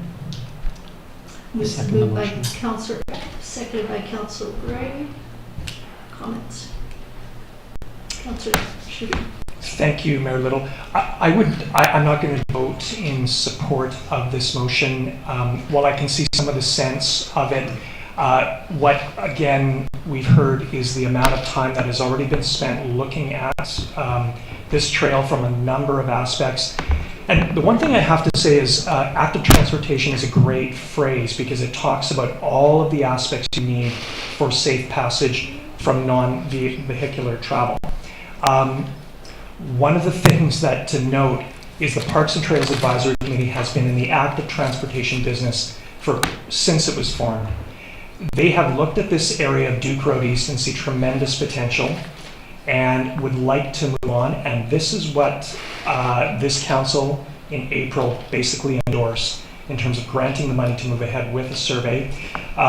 We also did that after looking at the feasibility study that was presented to council in March. And again, as Ms. Atherton noted, there were several recommendations in terms of what we wanted to go forward with $20,000, 10 for the survey and then 10 for potential construction work. So again, council endorsed this to move ahead with this survey during the budget talk, and I would like us to move ahead. I'm not in favor of this particular amendment because it probably wouldn't allow us to move ahead for at least a year, given what is likely to be the pace of the active transportation survey. I have another amendment if this one doesn't succeed. that we might explore as well. So thank you. Okay, anybody else wish to speak to this? Councillor. Well, it's just that I think we should have results of the plan before a year's time, hopefully. I do believe that it's, I sent a note today to the transportation experts at Urban Systems that are doing the transportation plan, and I asked them about the survey, about the importance of doing it before or later. His answer was the survey will be needed at some point if improvements are advanced along this road. It's a bit of a cart before the horse situation if the survey is initiated prior to the network plan being finalized, but not the worst idea if there is confidence this is a high priority project and a desire to start to make progress. So my concern is that it may very well be a high priority project, which is one of the things that the plan is going to help us look at, is which projects in the chosen. I believe that once the plan is done, that we should look at surveying not just the Duke Road site, but all the other potential sites for roadside trails as identified by the Parks and Trails and by the active transportation plan. In the meantime, as far as safety goes, the Public Works crew is going to use a test area on Duke Road east of Mr. Sorry, the name is gone. Shanks, yes, suggested, which is the workable shoulder.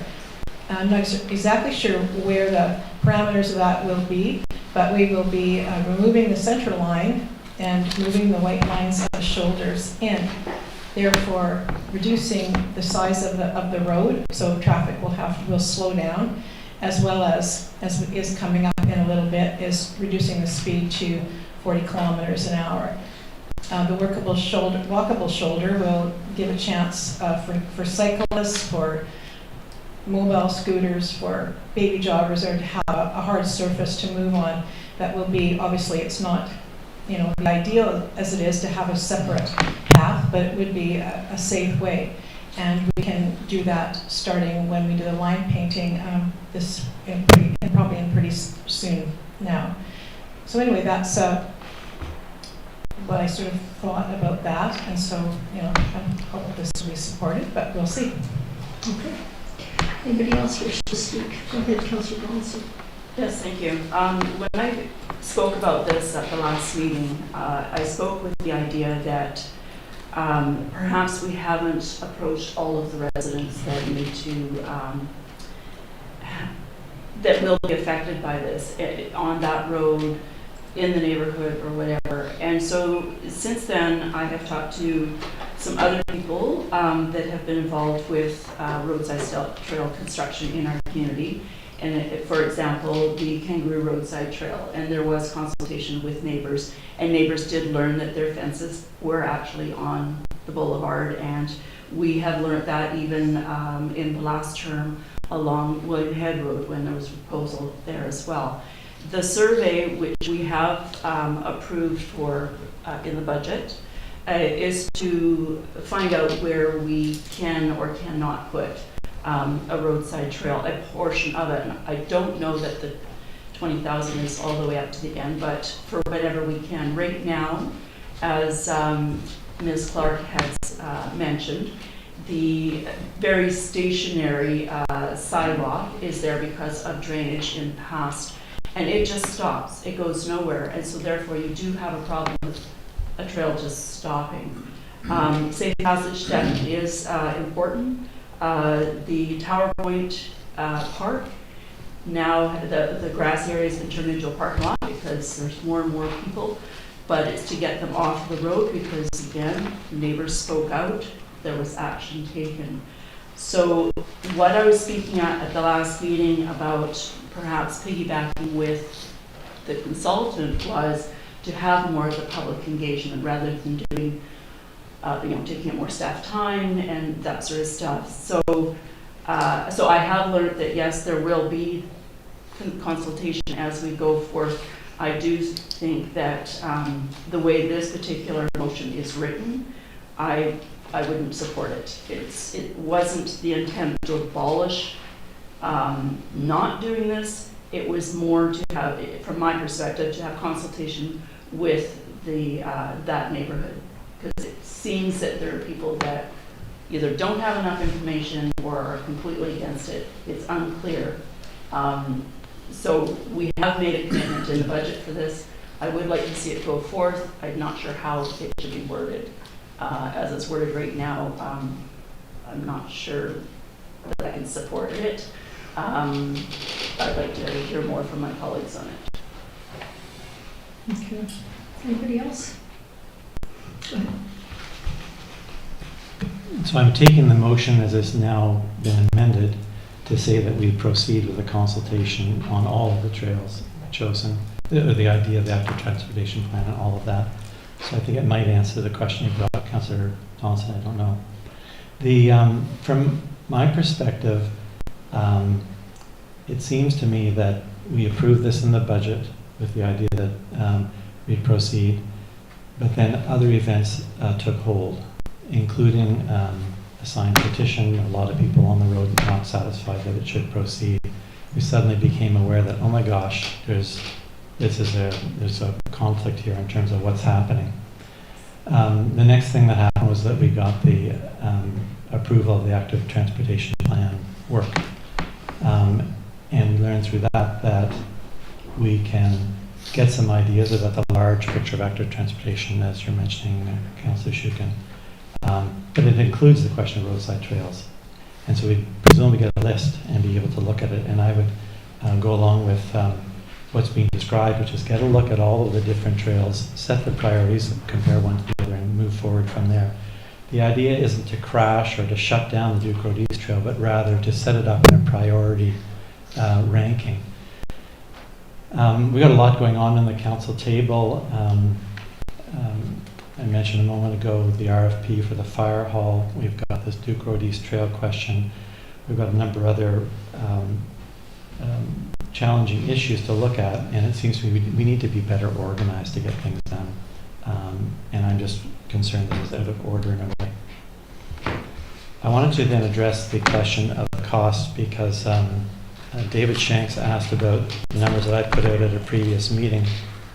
So what happened is that I was met up with a couple of people from Duke Road who have decades of experience in municipal staff at Colwood and then in the City of Victoria, combined decades of staff, decades of time at municipal level. And they talked to me about the trail and they said, we'll give you a number, it's something like $500,000 to $2 million. Who knows exactly until you get into it. I sent that information on let me see here, April 4th to yourself, Councillor Shukin, and to Ron Aubrey. Perhaps we could put it into an agenda so everyone would know about the concerns and that cost. I'm not saying it's the correct number, but I did get it from some people. I have no reason to disbelieve their perspective. And I hadn't heard Parapulkin had offered a number up about what the cost might be. Otherwise, the advice I received from the couple were that we could turn to the CRD map viewer at no cost at all and get a measure between the roadside and each property. And that would help us answer the question of whether or not there was room for a trail there. And that's the kind of thing done by other municipalities, apparently. There are issues with the phase 1 part, just in terms of drainage in that area, which I provided a note about. That we could look at other common measures, which we're doing now, I suppose. And then the biggest issue was the planning process that I wrote to you about.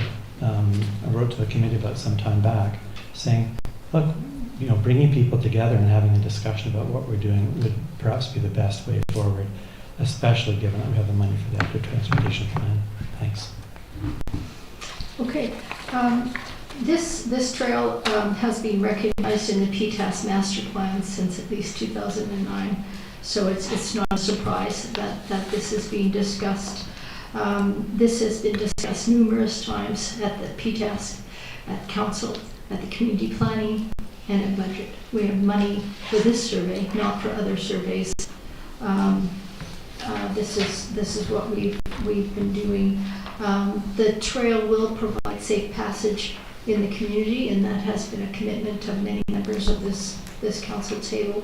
The climate action plan that has been noted earlier tonight recognizes we need to get people out of cars to reduce greenhouse gas emissions. This is a good way of doing it, providing trails.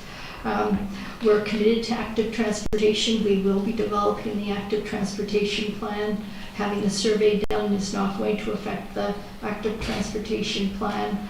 And I think it helps achieve a smaller part of our overall plan for active transportation, which we talked about before. We even got a grant. More so, it fosters community spirit. When you talk to Ron Aubrey, the chair of the PTASC, he says he's never seen a group more motivated to provide resources of their own for a project than this. And that spirit, I'm afraid, has been dampened. And overall, I think it's really disrespectful to PTASC. They've been going about making roadside trails and inner trails for years without a lot of oversight, and they do a good job. Harold Pelpalkin knows the provincial standards, and he won't propose anything that is not safe for the community, and he's willing to give up his time and energy. So I'm not willing to support the motion. I think we should proceed with the Duke Road East roadside trail survey. Anybody else wish to speak? Go ahead, Councillor Schuchan. Mayor Little, Mayor Little, I do recognize that Councillor Hepp has proposed an amendment to the motion. Maybe I'm not going to support it, but I do have another amendment that might be considered, if possible. So. Okay, well, let's call the question on Councillor Hepp's motion. Just before we do that, I think I want to just mention, you're saying that we're disrespecting PTASC. I've got to counter that. PTASC has been doing some good work here, and we're having a discussion about it and wanting to be respectful of their advice. I think it would be disrespectful if we didn't tell them why, but we've laid out a number of reasons why this motion's on the table. So I just want to clarify, I don't think anybody at this table has disrespected PTASC, and I think it's unfortunate that has been brought to the table. With regards to the climate action plan, the climate action plan was about getting other forms of transportation where we might. It didn't say we should build the Duke Road East Trail. So we're on track with the climate action plan, and whether or not we get a survey is a different issue. Yeah, I agree with that, but the climate action plan says we need to get people out of vehicles. This is one way of doing it, is encouraging people to walk along the roads instead of taking their cars. Anybody else wish to speak to this motion? If not, I'll call the question. All in favor? Oh, pardon me. Okay. Councillor Gray in favor. All those opposed? That opposed by Councillor Schuchan and Donaldson. That motion is defeated. Mayor Little, I would propose a further amendment to the motion. And it would read, tacking on to the end of the actual the current motion. I'll just read the last part. Here, sorry, I'll read it. You should read the whole thing. Yeah, okay. That council direct the CAO not to issue a request for a proposal nor a contract for a survey of the Duke Road East roadside trail. Here's the amendment. Until after a public consultation meeting has taken place and residents have been advised of the survey through a letter from the district. So moved, and I can speak to that after. This is moved by Councillor Schuchan, seconded by Councillor Donaldson. Go ahead. Just the nature of the original motion, again, I just will say I don't believe reflected anything of the discussion that we had last time. And essentially it was putting a heavy foot on the brake of a process that's been underway for since September of last year, and actually probably even earlier. One of the things that PTASC has talked about is doing consultation in light of this process. We've had lots of discussion, but I think there's room now to include maps, include some of the considerations in terms of where route alignment could be, and again, some of the deeper considerations that we've had. But to me, the big question now is to move to that next step in terms of the survey. Because what's essentially happened is PTASC has exhausted where it can go with what we have in place right now. And we've spent a considerable amount of time looking at the tools available to us through the CRD Atlas. And there's only so far you can go with that. And there is a level of specificity we're talking about now. So whether we have 3 meters, 2 meters, or 1 meter on certain shoulders, that is what we're going to achieve in terms of getting a survey done. There are power lines, underground utilities, storm drains, power poles, bus stops, all of that along this way. Bus stops, I think there are 6 of them along the way. So we have to understand that in terms of road planning, and again, key thing, understanding the right of way. So those are some of the reasons why a survey now. In terms of the amendment, again, PTASC has indicated that we would have a public consultation process, a public consultation meeting. We've been talking about this for a long time. So I'm proposing that we advance the meeting, share further information, and then we also send a letter to the residents on Duke Road East to let them know what the survey is and what the survey isn't either. It is not an approval to go ahead with the actual trail building. We're just information gathering in a more specific sense. And yeah, again, I actually believe that this might even aid in the active transportation process because it will be a test drive of some of the elements that we have to do in terms of advancing projects and potentially getting grant money to work with them. So that's, again, proposing this amendment. Thank you. Councillor Donaldson seconded the motion. Do you wish to speak to it? No, I think Councillor Schugan's pretty much captured what I was thinking. Okay. Anybody else wish to speak? Councillor F. Yes, I won't be supporting this motion because I feel, first of all, it duplicates what the active transportation plan will be doing in the next 12, which is to have public consultation on the trails, and this all can be discussed at that time, as well as the maps and stuff. It can be part of that. And I believe that given some of the problems we have with staff time, I think asking staff to send letters to all the residents on Duke Road and asking them to organize another public information session is a bit over the top. I think that's why I won't be supporting it.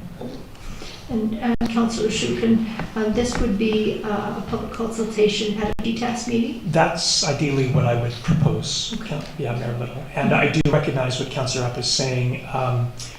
We would make sure that we minimize the burden on staff as much as possible. And again, having that through PTAS, I think, helps a great deal.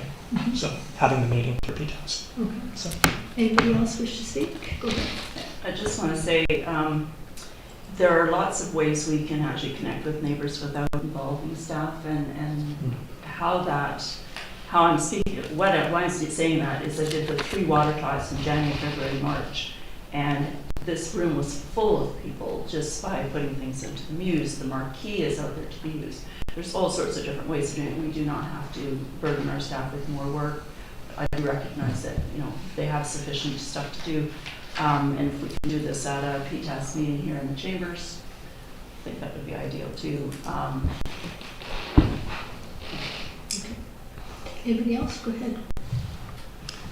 Yeah, I think this is getting closer to the council motion that was made some time ago asking PTAS to get a look at the trail and come back to us about public consultation and what about the survey. The advice is coming to us piecemeal in a way. I think I picked it up in the minutes, and that was what brought me to say, hey, we don't want to proceed with the survey. We haven't done the consultation. It hasn't been reported back to council yet. Because PTAS was going to do that work, I'd understood, and come back to council with the results. But at this stage, as I say, other things have taken place, and we're going to expend about $75,000 on an active transportation plan. I think in order for that money to be well spent, we should keep the trail consultation within that process. And again, in order that we're looking at different priorities and laying them out. And it seems to me that what I'd be looking for is for the active transportation people who are paying to give us this advice on an expert basis when do we do the survey? When do we start doing that for these different trail ideas? Where does it fit into the plan? Thank you. Okay, anybody else wish to speak? Seeing none, I'll call the question. All in favor of the amendment? All opposed? Councillor Epp and Councillor Gray opposed. That motion carries. Can you carry on to the Lombard tree? Sorry, I think we have to pass the main motion now. The end. No, we don't. It wasn't on the table. We're good? Okay. I'm sorry, you called the question on the main motion. Oh. And that was, yeah. Okay, great. Councillor. So, sorry, Mayor Little, I just want to be clear that the full motion with my amendment has passed. I think that's correct. Okay, thank you very much. Great. Okay. Okay. Thank you. I'll just move to the next one, the Lombardy Poplars. Before I do that, I did want to mention that there are a number of PTASC members in the audience, and I just want to recognize their attendance and ongoing support of the trails in the community. So thank you.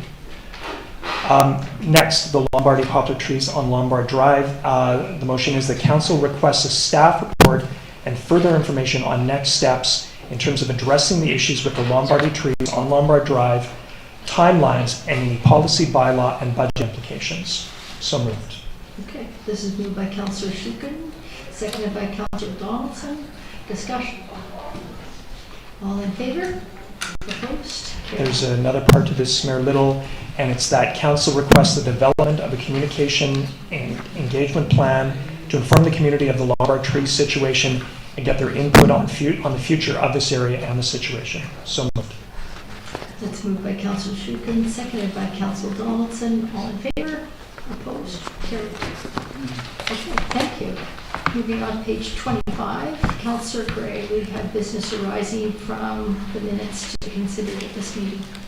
Yes, I want to make a motion that council ban the land application of biosolids in Metchosin. This motion started in MEASC and then was dealt with in the Environment and Natural Areas Committee, comes to council tonight. Second. This is moved by Councillor Gray, seconded by Councillor Shukin. Wish to speak to that? Sure, I'll just say Metchosin's at risk without a bylaw banning the application of biosolids. And the kind of chemicals we see in biosolids are the PFASs, the forever chemicals, heavy metals like lead, cadmium, arsenic, and mercury, PCBs, dioxins, PPAs, pharmaceuticals, and flame retardants, and chemicals of emerging concern, a longer list. So there's lots to be concerned about here, and I think if we pass this motion and move on to a bylaw, that we will help in protecting our lands, forests, and aquifers going forward. We've had indication of wide support in the community by the number of people who have corresponded with council on the topic. Okay. Anybody else wish to speak? None. Call the question. All in favor? Opposed? That's unanimous. Thank you. Thank you. On page 27. This is regarding the main entrance in the village square at the Metchosin School. I move that council refer the main entrance in village square at Metchosin School property proposal to staff for review and recommendations. This is moved by Councillor Epp, seconded by Councillor Shukin. Wish to speak to that, Councillor?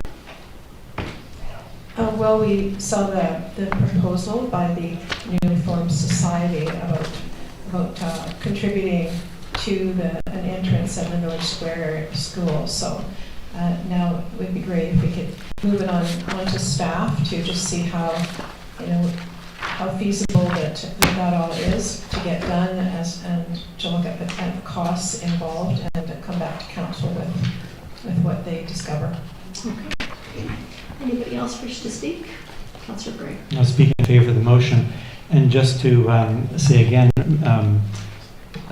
following up on some comments made by Councillor Epp at the last meeting, the benefit that we received from the volunteer commitment in this plan, which is kind of exciting.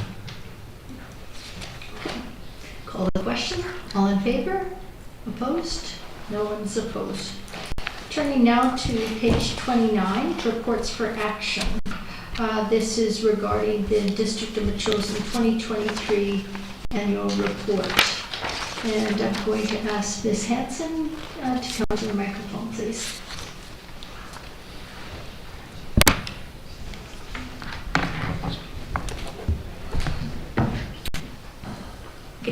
Council. Each year prior to June 30th, local governments are required to prepare an annual municipal report.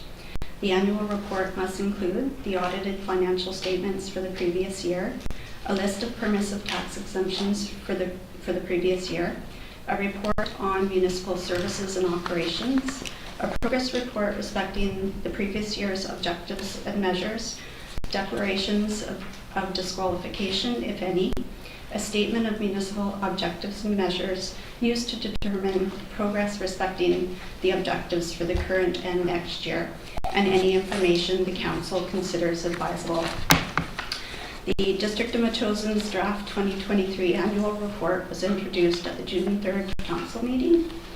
The purpose of this evening's meeting is to hold the annual meeting to receive input from the public on the report.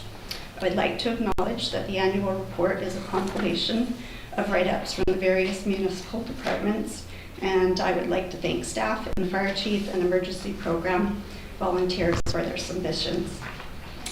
And that's it. Okay, that's great. Does anybody have any, at the table, does anybody have any questions regarding the 2023 annual report for Ms. Hanson? Councillor Donaldson. I don't have any questions, but I do want to commend you and staff for putting this together. It's a well constructed document. It's a very good reflection of, I know personally, things I have done, things I have not done, things I'm going to do. So it's a good plan for myself at least, and I think for our council in moving forward as well. So good in review and good step forward for us. So I appreciate the work that's been put into this to bring it all together. Thank you. Mm-hmm. Councillor Shukin. I'm just, thank you, Ms. Hanson. I'm just going to echo Councillor Donaldson again. I think it's a wonderful report, super easy to read because it's written in chunks and it's opposed to big long text. So bravo, thank you so much, and to staff as well. Mm-hmm. Okay. Councillor Blair. Well, my thanks too for the report, Ms. Hanson, for all the work you put into it, and everyone else. And I just want to emphasize on page 61, there was a total of 132 meetings held in 2023. That's a heck of a lot of work in your particular area in the administration, and very much appreciate all the effort that's gone in there. How many meetings total, including in-camera meetings, have we held? Approximately 172. 172 meetings. That's an awful lot of agendas put together, a lot of minutes, a lot of effort. Thanks so much. Okay, Councillor. Yeah, just thank you. For me, it's an awesome report. So much work. It's so well laid out. And my husband loved the pictures. Thank you. Thank you. Okay, that's great. Go ahead. So you can open up the public input portion of the annual meeting. Okay. Yeah. Okay. At this point, if anybody wants to speak to the annual report at the microphone, you're welcome to do so.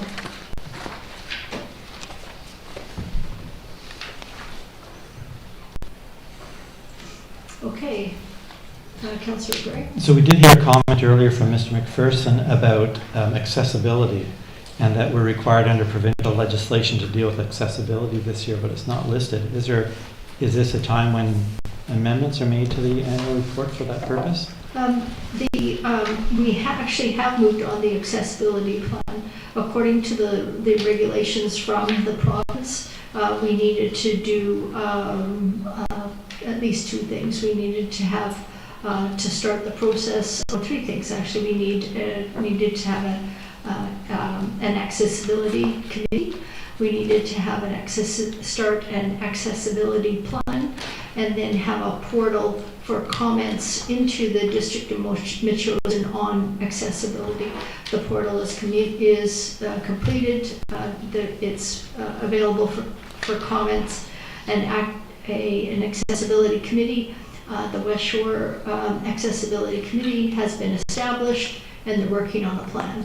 And so they're actively working. They're actively working together. What I suspect is going to happen, they'll come back with an overall plan, and each municipality or district will be responsible for their own accessibility issues that are in particular to that district or municipality.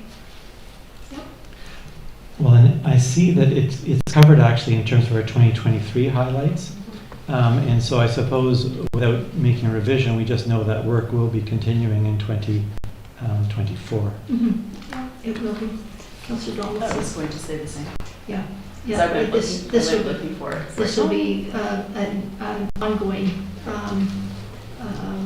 project, absolutely. And that portal will not be taken down. That will be a consistent thing. Go ahead, Councillor. I'll move that council approve the District of Metchosin 2023 annual report.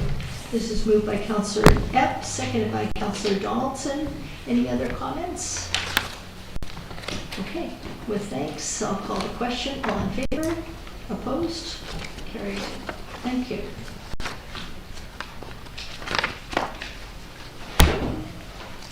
The next we have on page 125, this is a report from staff from our Chief Administrative Officer.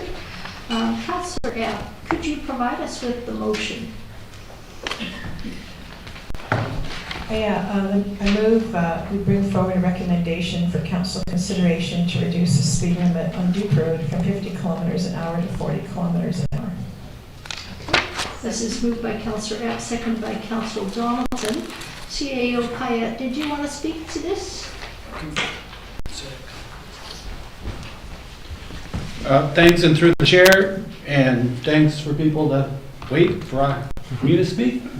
Appreciate it. Not leave, that's awesome.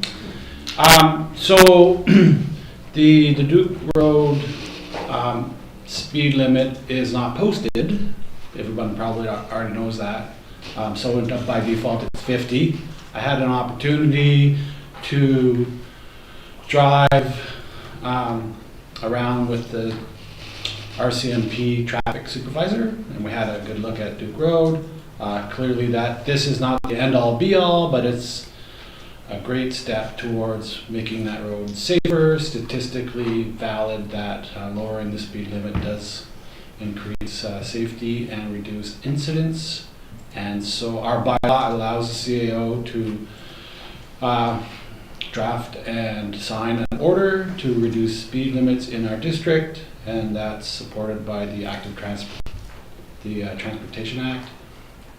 So I'm bringing that forward for council's approval, and we would be implementing that as soon as possible. Thank you. Okay. Thank you. Questions? Go ahead, Yes, Councillor Donaldson. Question for our CEO. Yeah. Where it will come out in the budget? Is it I believe we had 25,000 in for safety. I don't know if that's where it's coming out of or if it's something else. Yeah, we'll probably take that out of the operational budget for out of the public works. I'm not sure which line item, but we'll find a spot. Thanks. Okay. Just a moment. Councillor Epp, you have a question? Just, well, I do, but I first also did want to say that I did ask the urban system consultant about the speed. He said lowering the speed limit helps support the intent of the active transportation improvements and would be seen as a positive when advancing future projects and seeking grant funding, which is good. So my question was, why 40 and not 30? Good question. So the discussion was currently drivers, and he had the radar thing on, which is interesting when you're doing a ride along.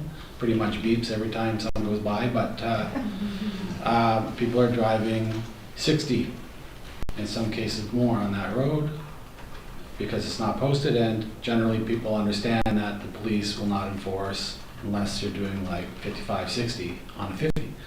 So posting it at 40, then enforcement from RCMP can be between 45 and 50 speed. That's basically when they'll stop somebody. Posting it at 30, likely we will generate more complaints and appreciation. Interestingly enough, I did drive around a little bit more today, and Ryan caught me. Oh, he took off. Anyway, I saw Ryan out there looking around. There are some streets that are 30 in the little nooks and crannies. I didn't know that. We have actually got some streets at 30. And so myself and the corporate staff, we're gonna update our bylaw to indicate the speed limits that are actually below 30 on the bylaw, so that's one of our tasks, to get that cleaned up. It's a long answer, but Thank you. you're welcome. Okay. Any other comments? Just a question, do we have any duty to consult the neighborhood? I just don't know how it works and when you change speed limits. No, we don't have any duty to consult on this issue. No. And then if we do this tonight, which I'm supportive of doing, we're open to reviewing it, I suppose, and it's just as quick to change it back if it doesn't help. Is that correct? I suspect so, yes. Yeah. And then the third question through you to Councillor Epp. This fits, I think, the idea of also creating that walkable shoulder. Great, thank you. And maybe I'll say thanks to David Shanks for having brought it forward most recently. Councillor Shukin. Thank you very much, Mayor Little. The one thing that CAO Payette noted is that there are no speed signs there right now. So the fact that we will have signs up, I think is going to be a noted improvement. It is interesting, we have 40 kilometers on Happy Valley Road in front of the village area, and you can sure tell when people aren't doing 40. I have to say, I think 40 is the right speed, not 30. So thanks very much, Councillor Epp, for bringing this forward, and Mr. Payette as well. So. Okay, seeing no other comments, I'll call the question. All in favor? Opposed? That's unanimous. Thank you. And then we have reports for information. We have the staff report, the District of Metchosin 2023 Statement of Financial Information, the SOFI report on page 169. This is from the Deputy Corporate Officer to the Chief Administrative Officer. CAO Payette, did you want to speak to this item? Give it a quick talk. Through the chair, the SOFI report is an annual event, as you know. It's due before June 30th of each year. It includes information on grants, remuneration and expenses, payments to suppliers for goods and services. It includes quite a bit of financial information. So it's all available in detail in the report. This is for receiving by council, as you noticed in the options. And the other comment is regarding insurance claims against the corporation. We have one currently for 2024, and it's involving a traffic incident, and they get mitigated and reviewed by MIA that we pay into, and that's why we pay our premiums. So, Okay. Thanks. Okay. Councillor Donaldson, do you wish to move the recommendation on page 169? Sure. I move that council receive the District of Metchosin 2023 Statement of Financial Information for information. Yeah. Moved by Councillor Donaldson, seconded by Councillor Shukin. Any other comments? Okay, I'll call the question. All in favor? Opposed? That's unanimous as well. Thank you. And next we have the Metchosin Building Inspection Department report of May 2024. This is on page 213 of the council agenda. I've seen this before. We've got some revenue coming in from building inspections. I'll take a motion to receive. So moved. Moved by Councillor Gray, seconded by Councillor Epp. All in favor? Opposed? Carried. And next we have the District of Metchosin Public Communication Report Statistics on page 215. Move receipt. Moved by Councillor Shukin, seconded by Councillor Donaldson. All in favor? Opposed? Carried. And we have correspondence for information. On page 217, we have, for your information, motion passed at the City of Victoria. This is a letter from Mayor Marianne Alto, And this is regarding endorsing a private member bill, C-277, on the National Strategy on Brain Injuries Act. So that has been distributed, and this is for your information. Does anybody wish to make a motion to receive? So moved. Moved by Councillor Shukin, seconded by Councillor Donaldson. Comments? All in favor? Opposed? Carried. Thank you. And then we have a message, or sorry, a letter from Mayor Kermit Dahl from the City of Campbell River. This is a letter to Minister Ralston regarding the forest practices in BC. They're not very happy about them with the closures of some of the pulp mills, or the pulp and paper mills in their area. I'll take a motion to receive. Moved by Councillor Gray, seconded by Councillor Donaldson. Discussion. All in favor? Opposed? Carried. Thank you. And next we have bylaws. We've got the staff report, rezoning an OCP amendment to 4499 Leafield Road. This is on page 229 of your council agenda.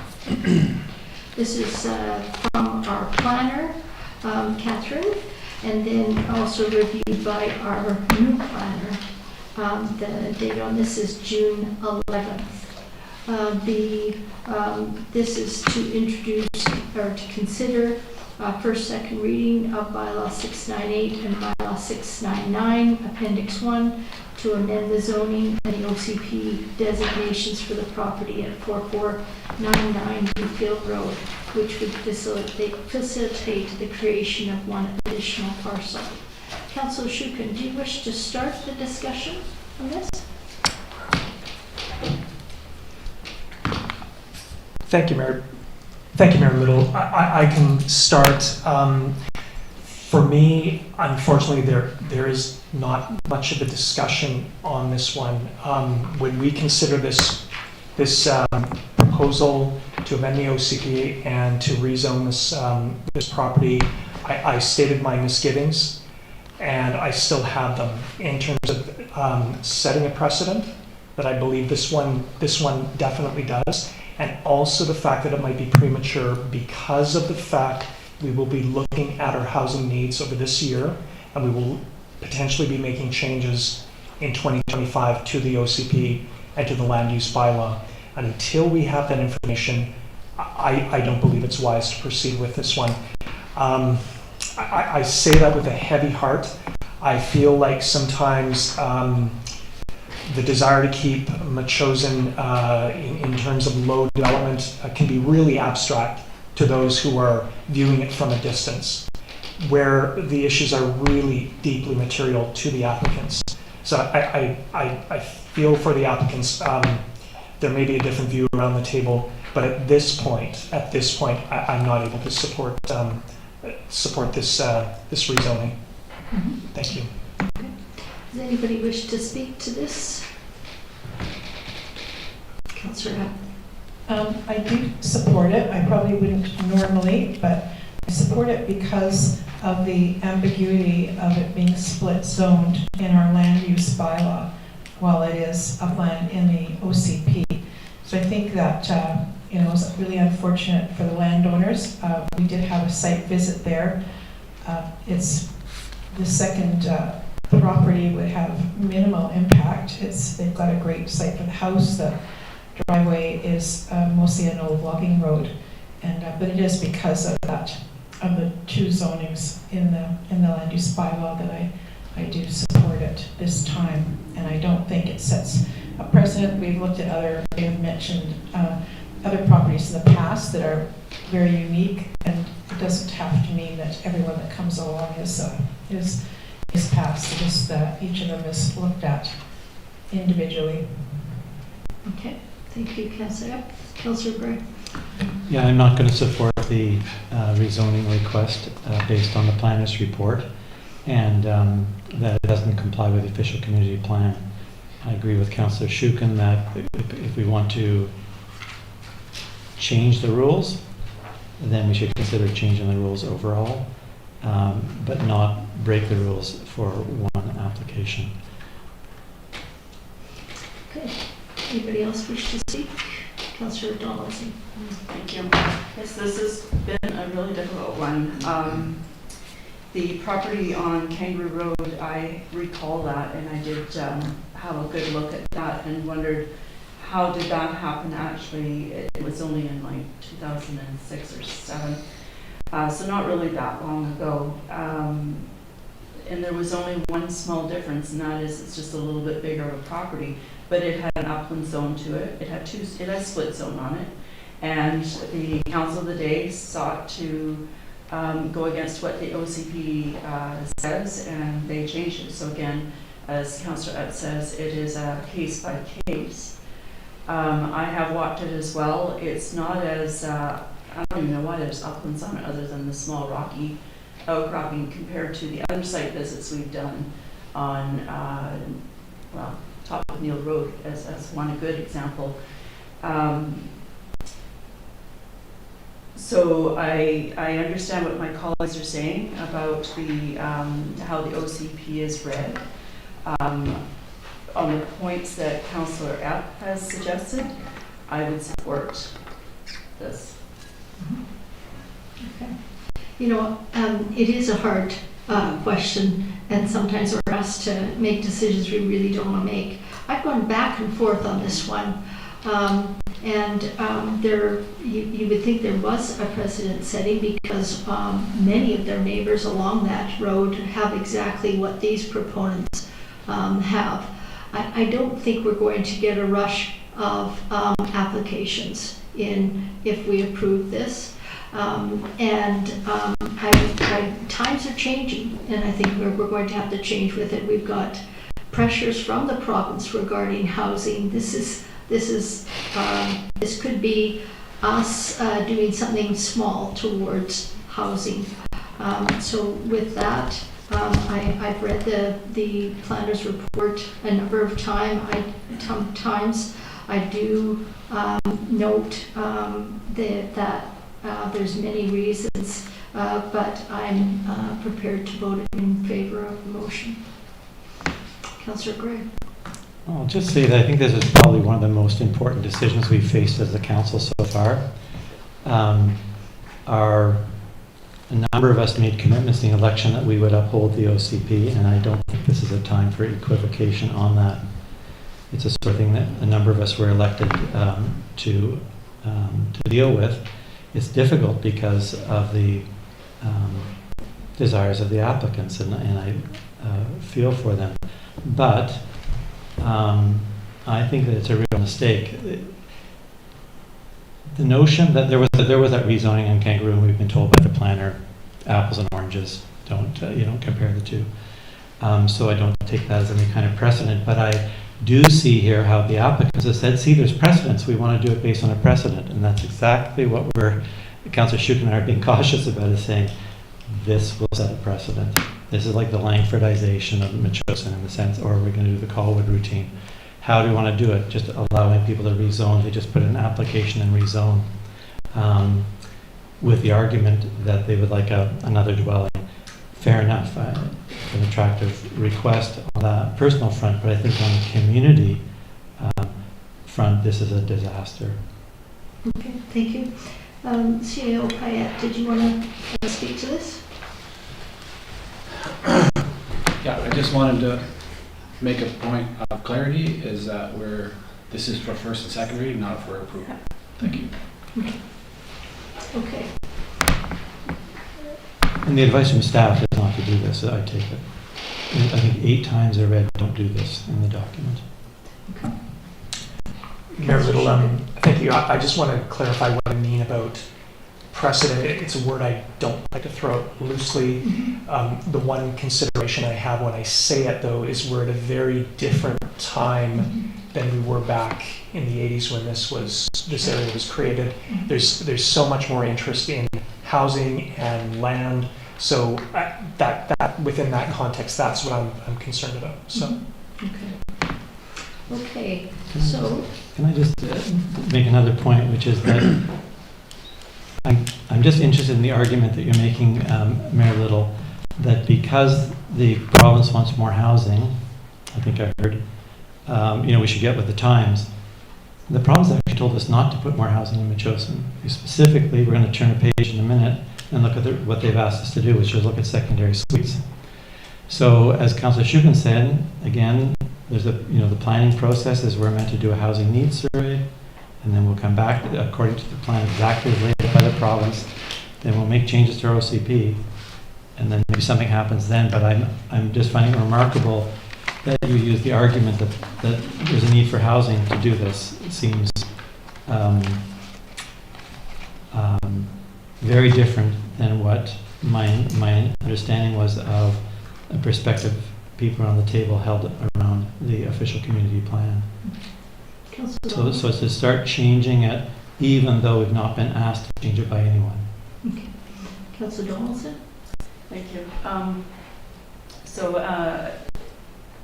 In line with what CAO Payette was saying, this is first and second reading, and probably a little public hearing, and then see what happens then.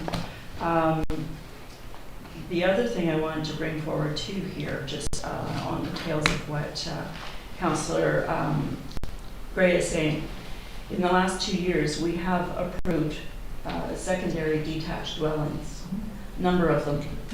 2 of them I opposed myself, and they went through. So it's even though this one is only one dwelling, perhaps, we don't know. I mean, we hear we put covenant on to not have detached dwellings, etc. That's more to come. Those are just parts of the presentation. But I just wanted to say we have already approved other dwellings, and so it's the only unique thing, or the only thing that's specific here is what Councillor Gray says. It is looking at an amendment to the OCP if we get that far. But reminding everybody here, we have increased, at least added 3 dwellings in variances. All mistakes. Okay. Councillor Epp? I need to move option 1. And that is that council. Go ahead. Yes. We would have to read out the whole script. Do you have to read? Do you want me to do it, or do you want to read it Yeah, all? if you could do it. Okay, hang on, everyone. Okay, I brought my glasses. Through the chair, that council introduce and give first reading to the official community plan amendment bylaw number 698.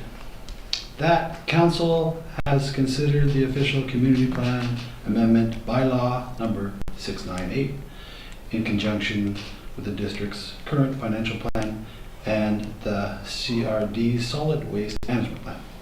That council gives second reading to official community plan amendment bylaw number 698.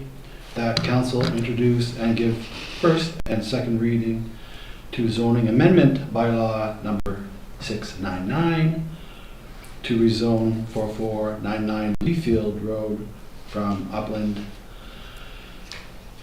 to rural zones to rural and RR2 rural residential to zones.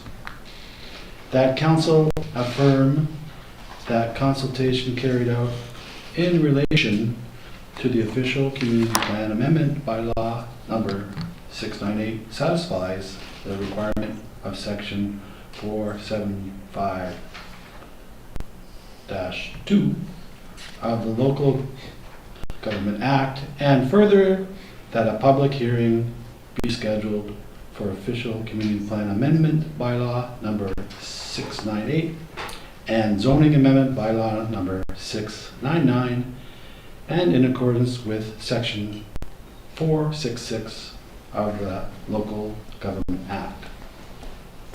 Okay. Or the other ones. Yeah. So that, so moved by Councillor Epp, seconded by Councillor Donaldson. Councillor Epp, do you wish to speak to the motion? No, I think I've said it all. Okay, Councillor Donaldson? No.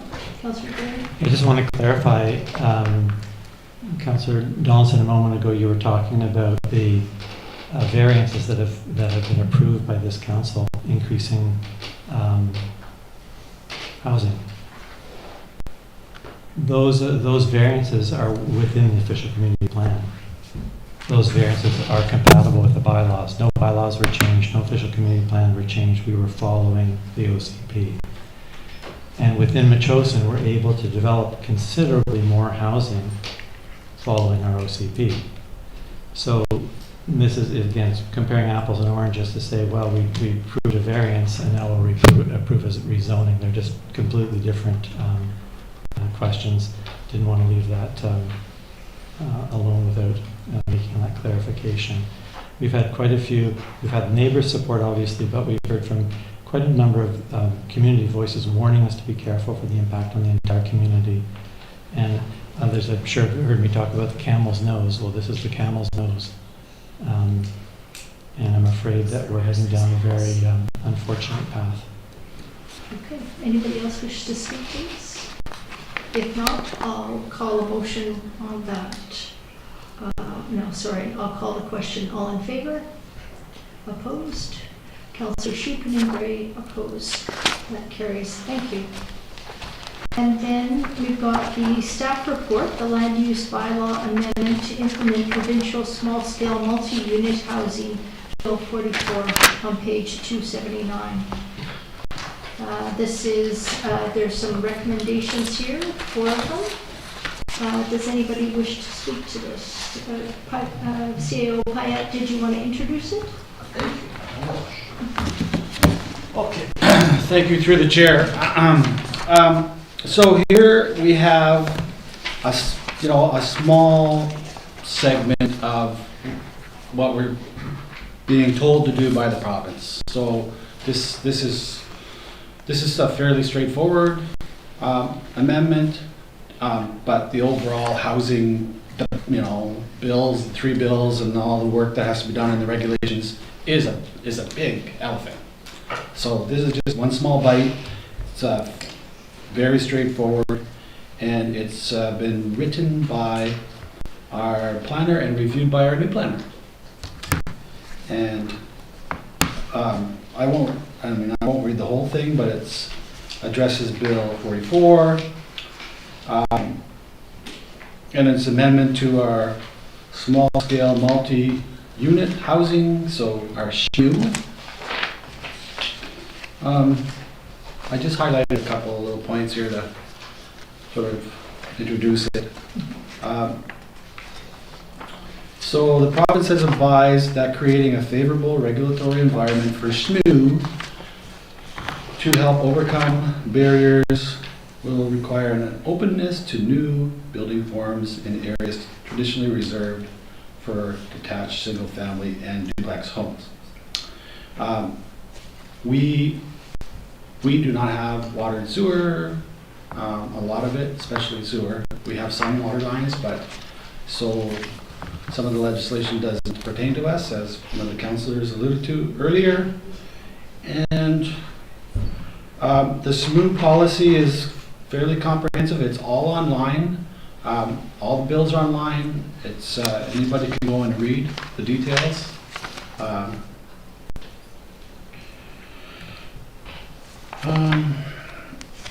So that covers that.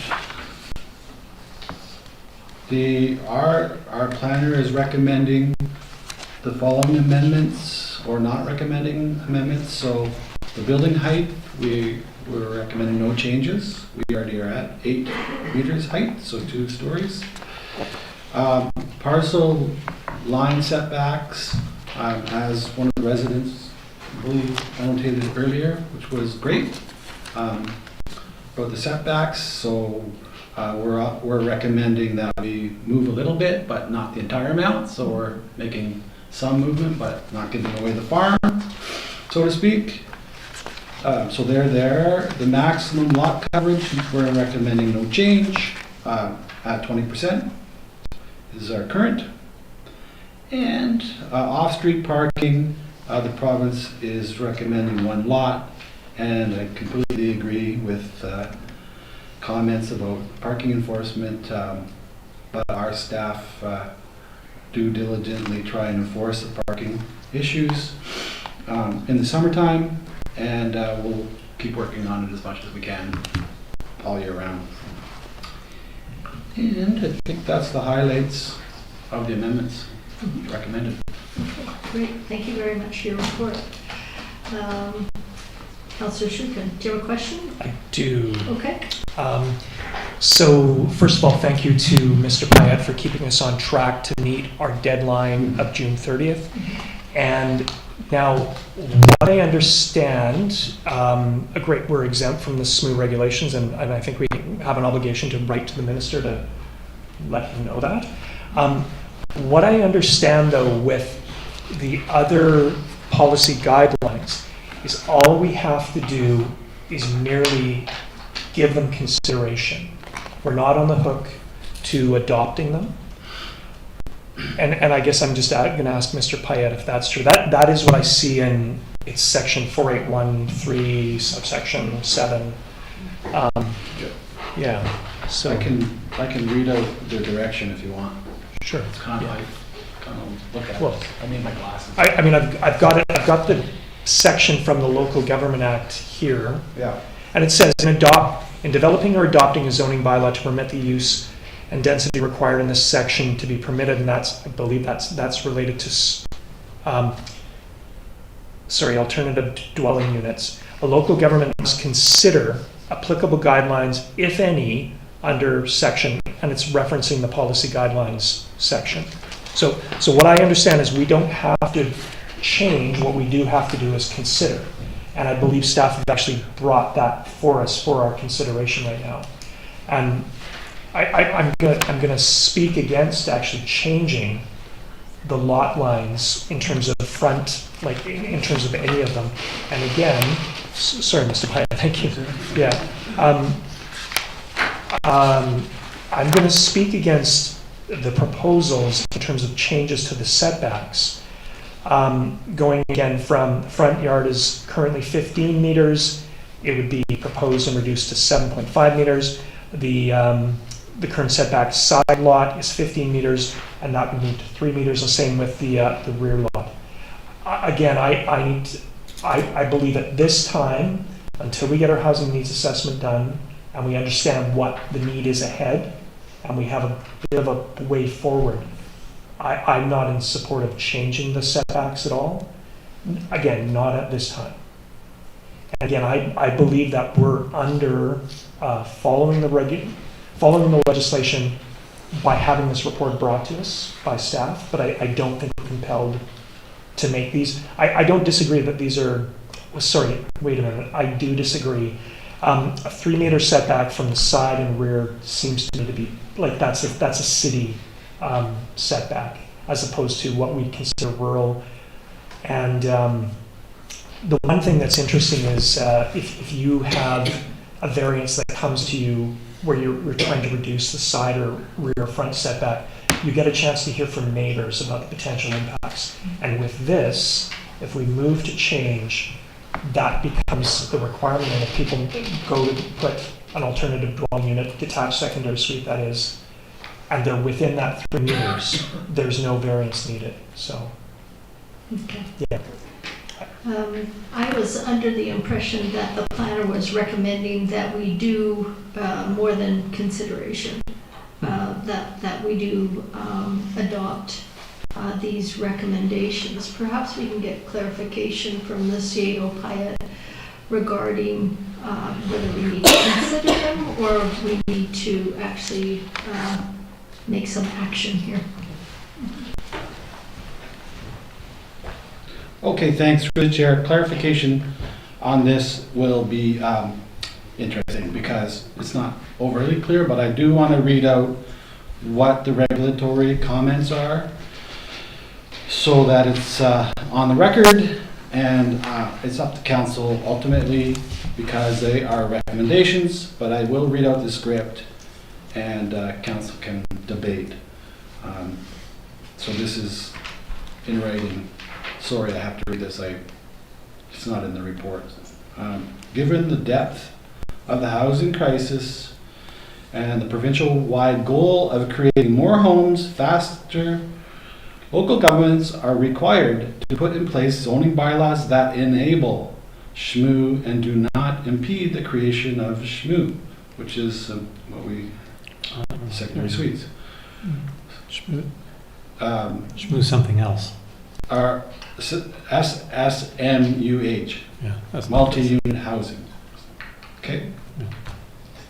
Secondary suite, multi-unit housing. No, small scale, multi-unit housing. Small scale, small unit housing. Which I think we're exempt from. Okay, good. Well, then maybe that clears it up. So, right there. Yeah. Yeah. Okay, I don't have to read the rest then. Perfect. Perfect. Councillor Donaldson.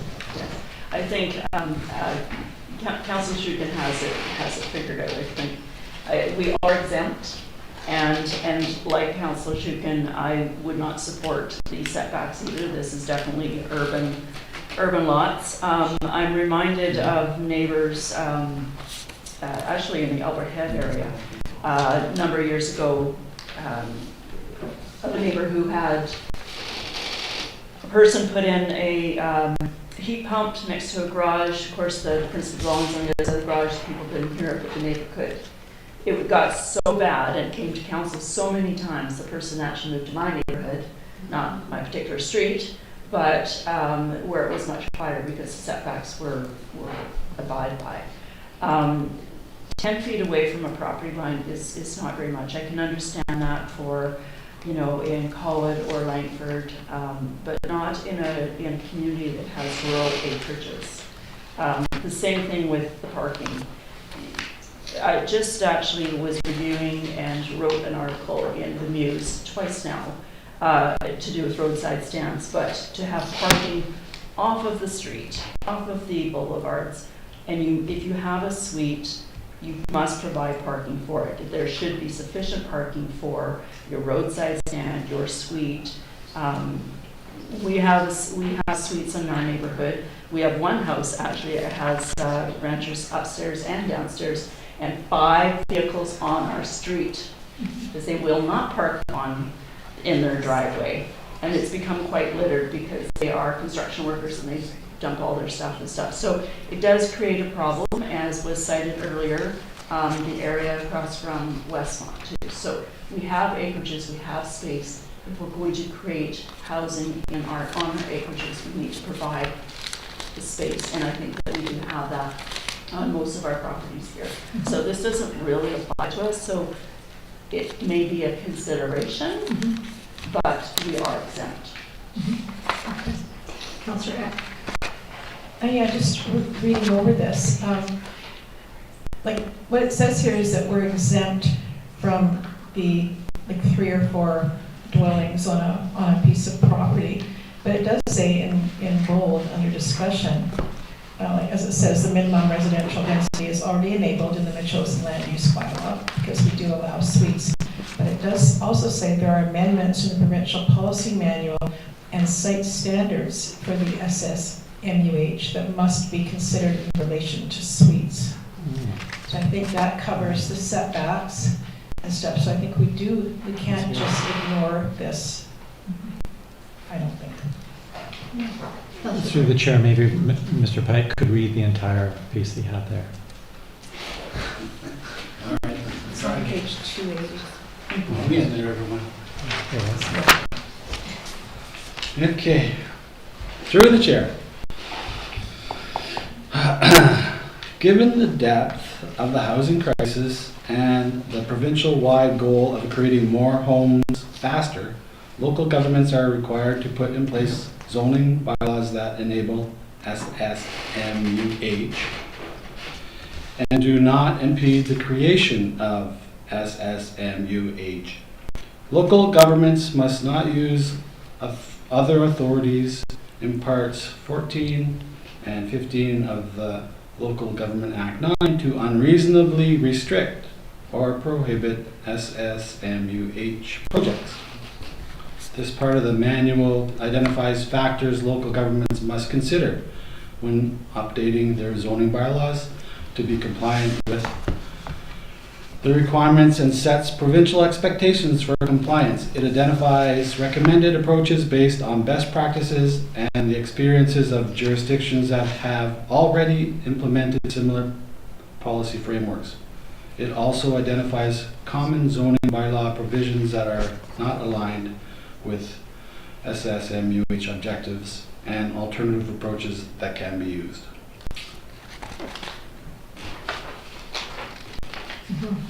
Clear. Okay. So, since this is in bold here, I agree with Councillor Epps' reading of this report from our planner and then seconded by our second planner. Anybody else wish to speak to this? It is a little bit fuzzy, but we need to have this done by June 30th. We need to have this considered. Councillor Schuppen. So, thank you very little.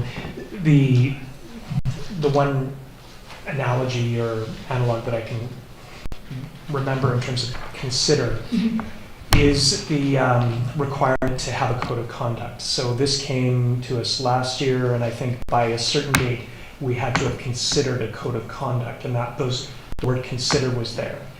And here we have must consider. So, which is what we're doing right now, and again, with the report.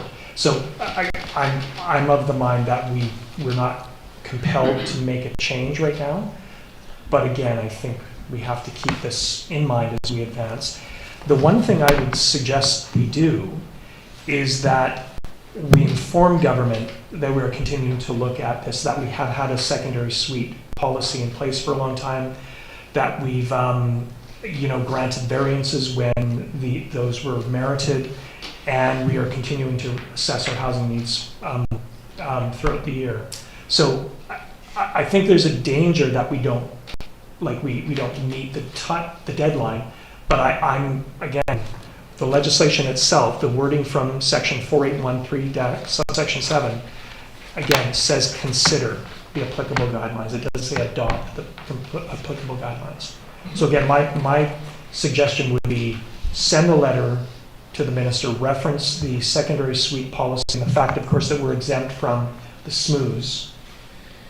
But again, we've addressed housing through secondary suite policy and variances, and that I think will meet our timeline. That's my sense of things. And we can come back to look at this at a later date when we have more information about housing needs. So. And again, I say this, I'm a little concerned that if we enshrine this in the local government, our land use bylaw, we will potentially have this conflict between neighbors, because potentially secondary suites can be bumped up much closer to lot lines than they had previously been. So just as one example, if you're 15 meters away and all of a sudden you're 3, that's an 80% reduction. So that's, thank you. It does seem like the guidelines were set for a more rural or more urban environment and urban consideration. Councillor Donaldson. Yeah, I think also they were probably set for communities who had not had the forethought that we have, we have the secondary suites, we have them for a long time. And in your initial letter to Mr. Callum, that set the stage for us, kept the door open. We have accomplished that, and I respect what the planners put here in bold. It must be considered in relation to the suite. So, yeah, I think that we are keeping an open mind about it, and I think that CAO has a letter drafted here as well, ready to go, I believe. I think we're in good shape.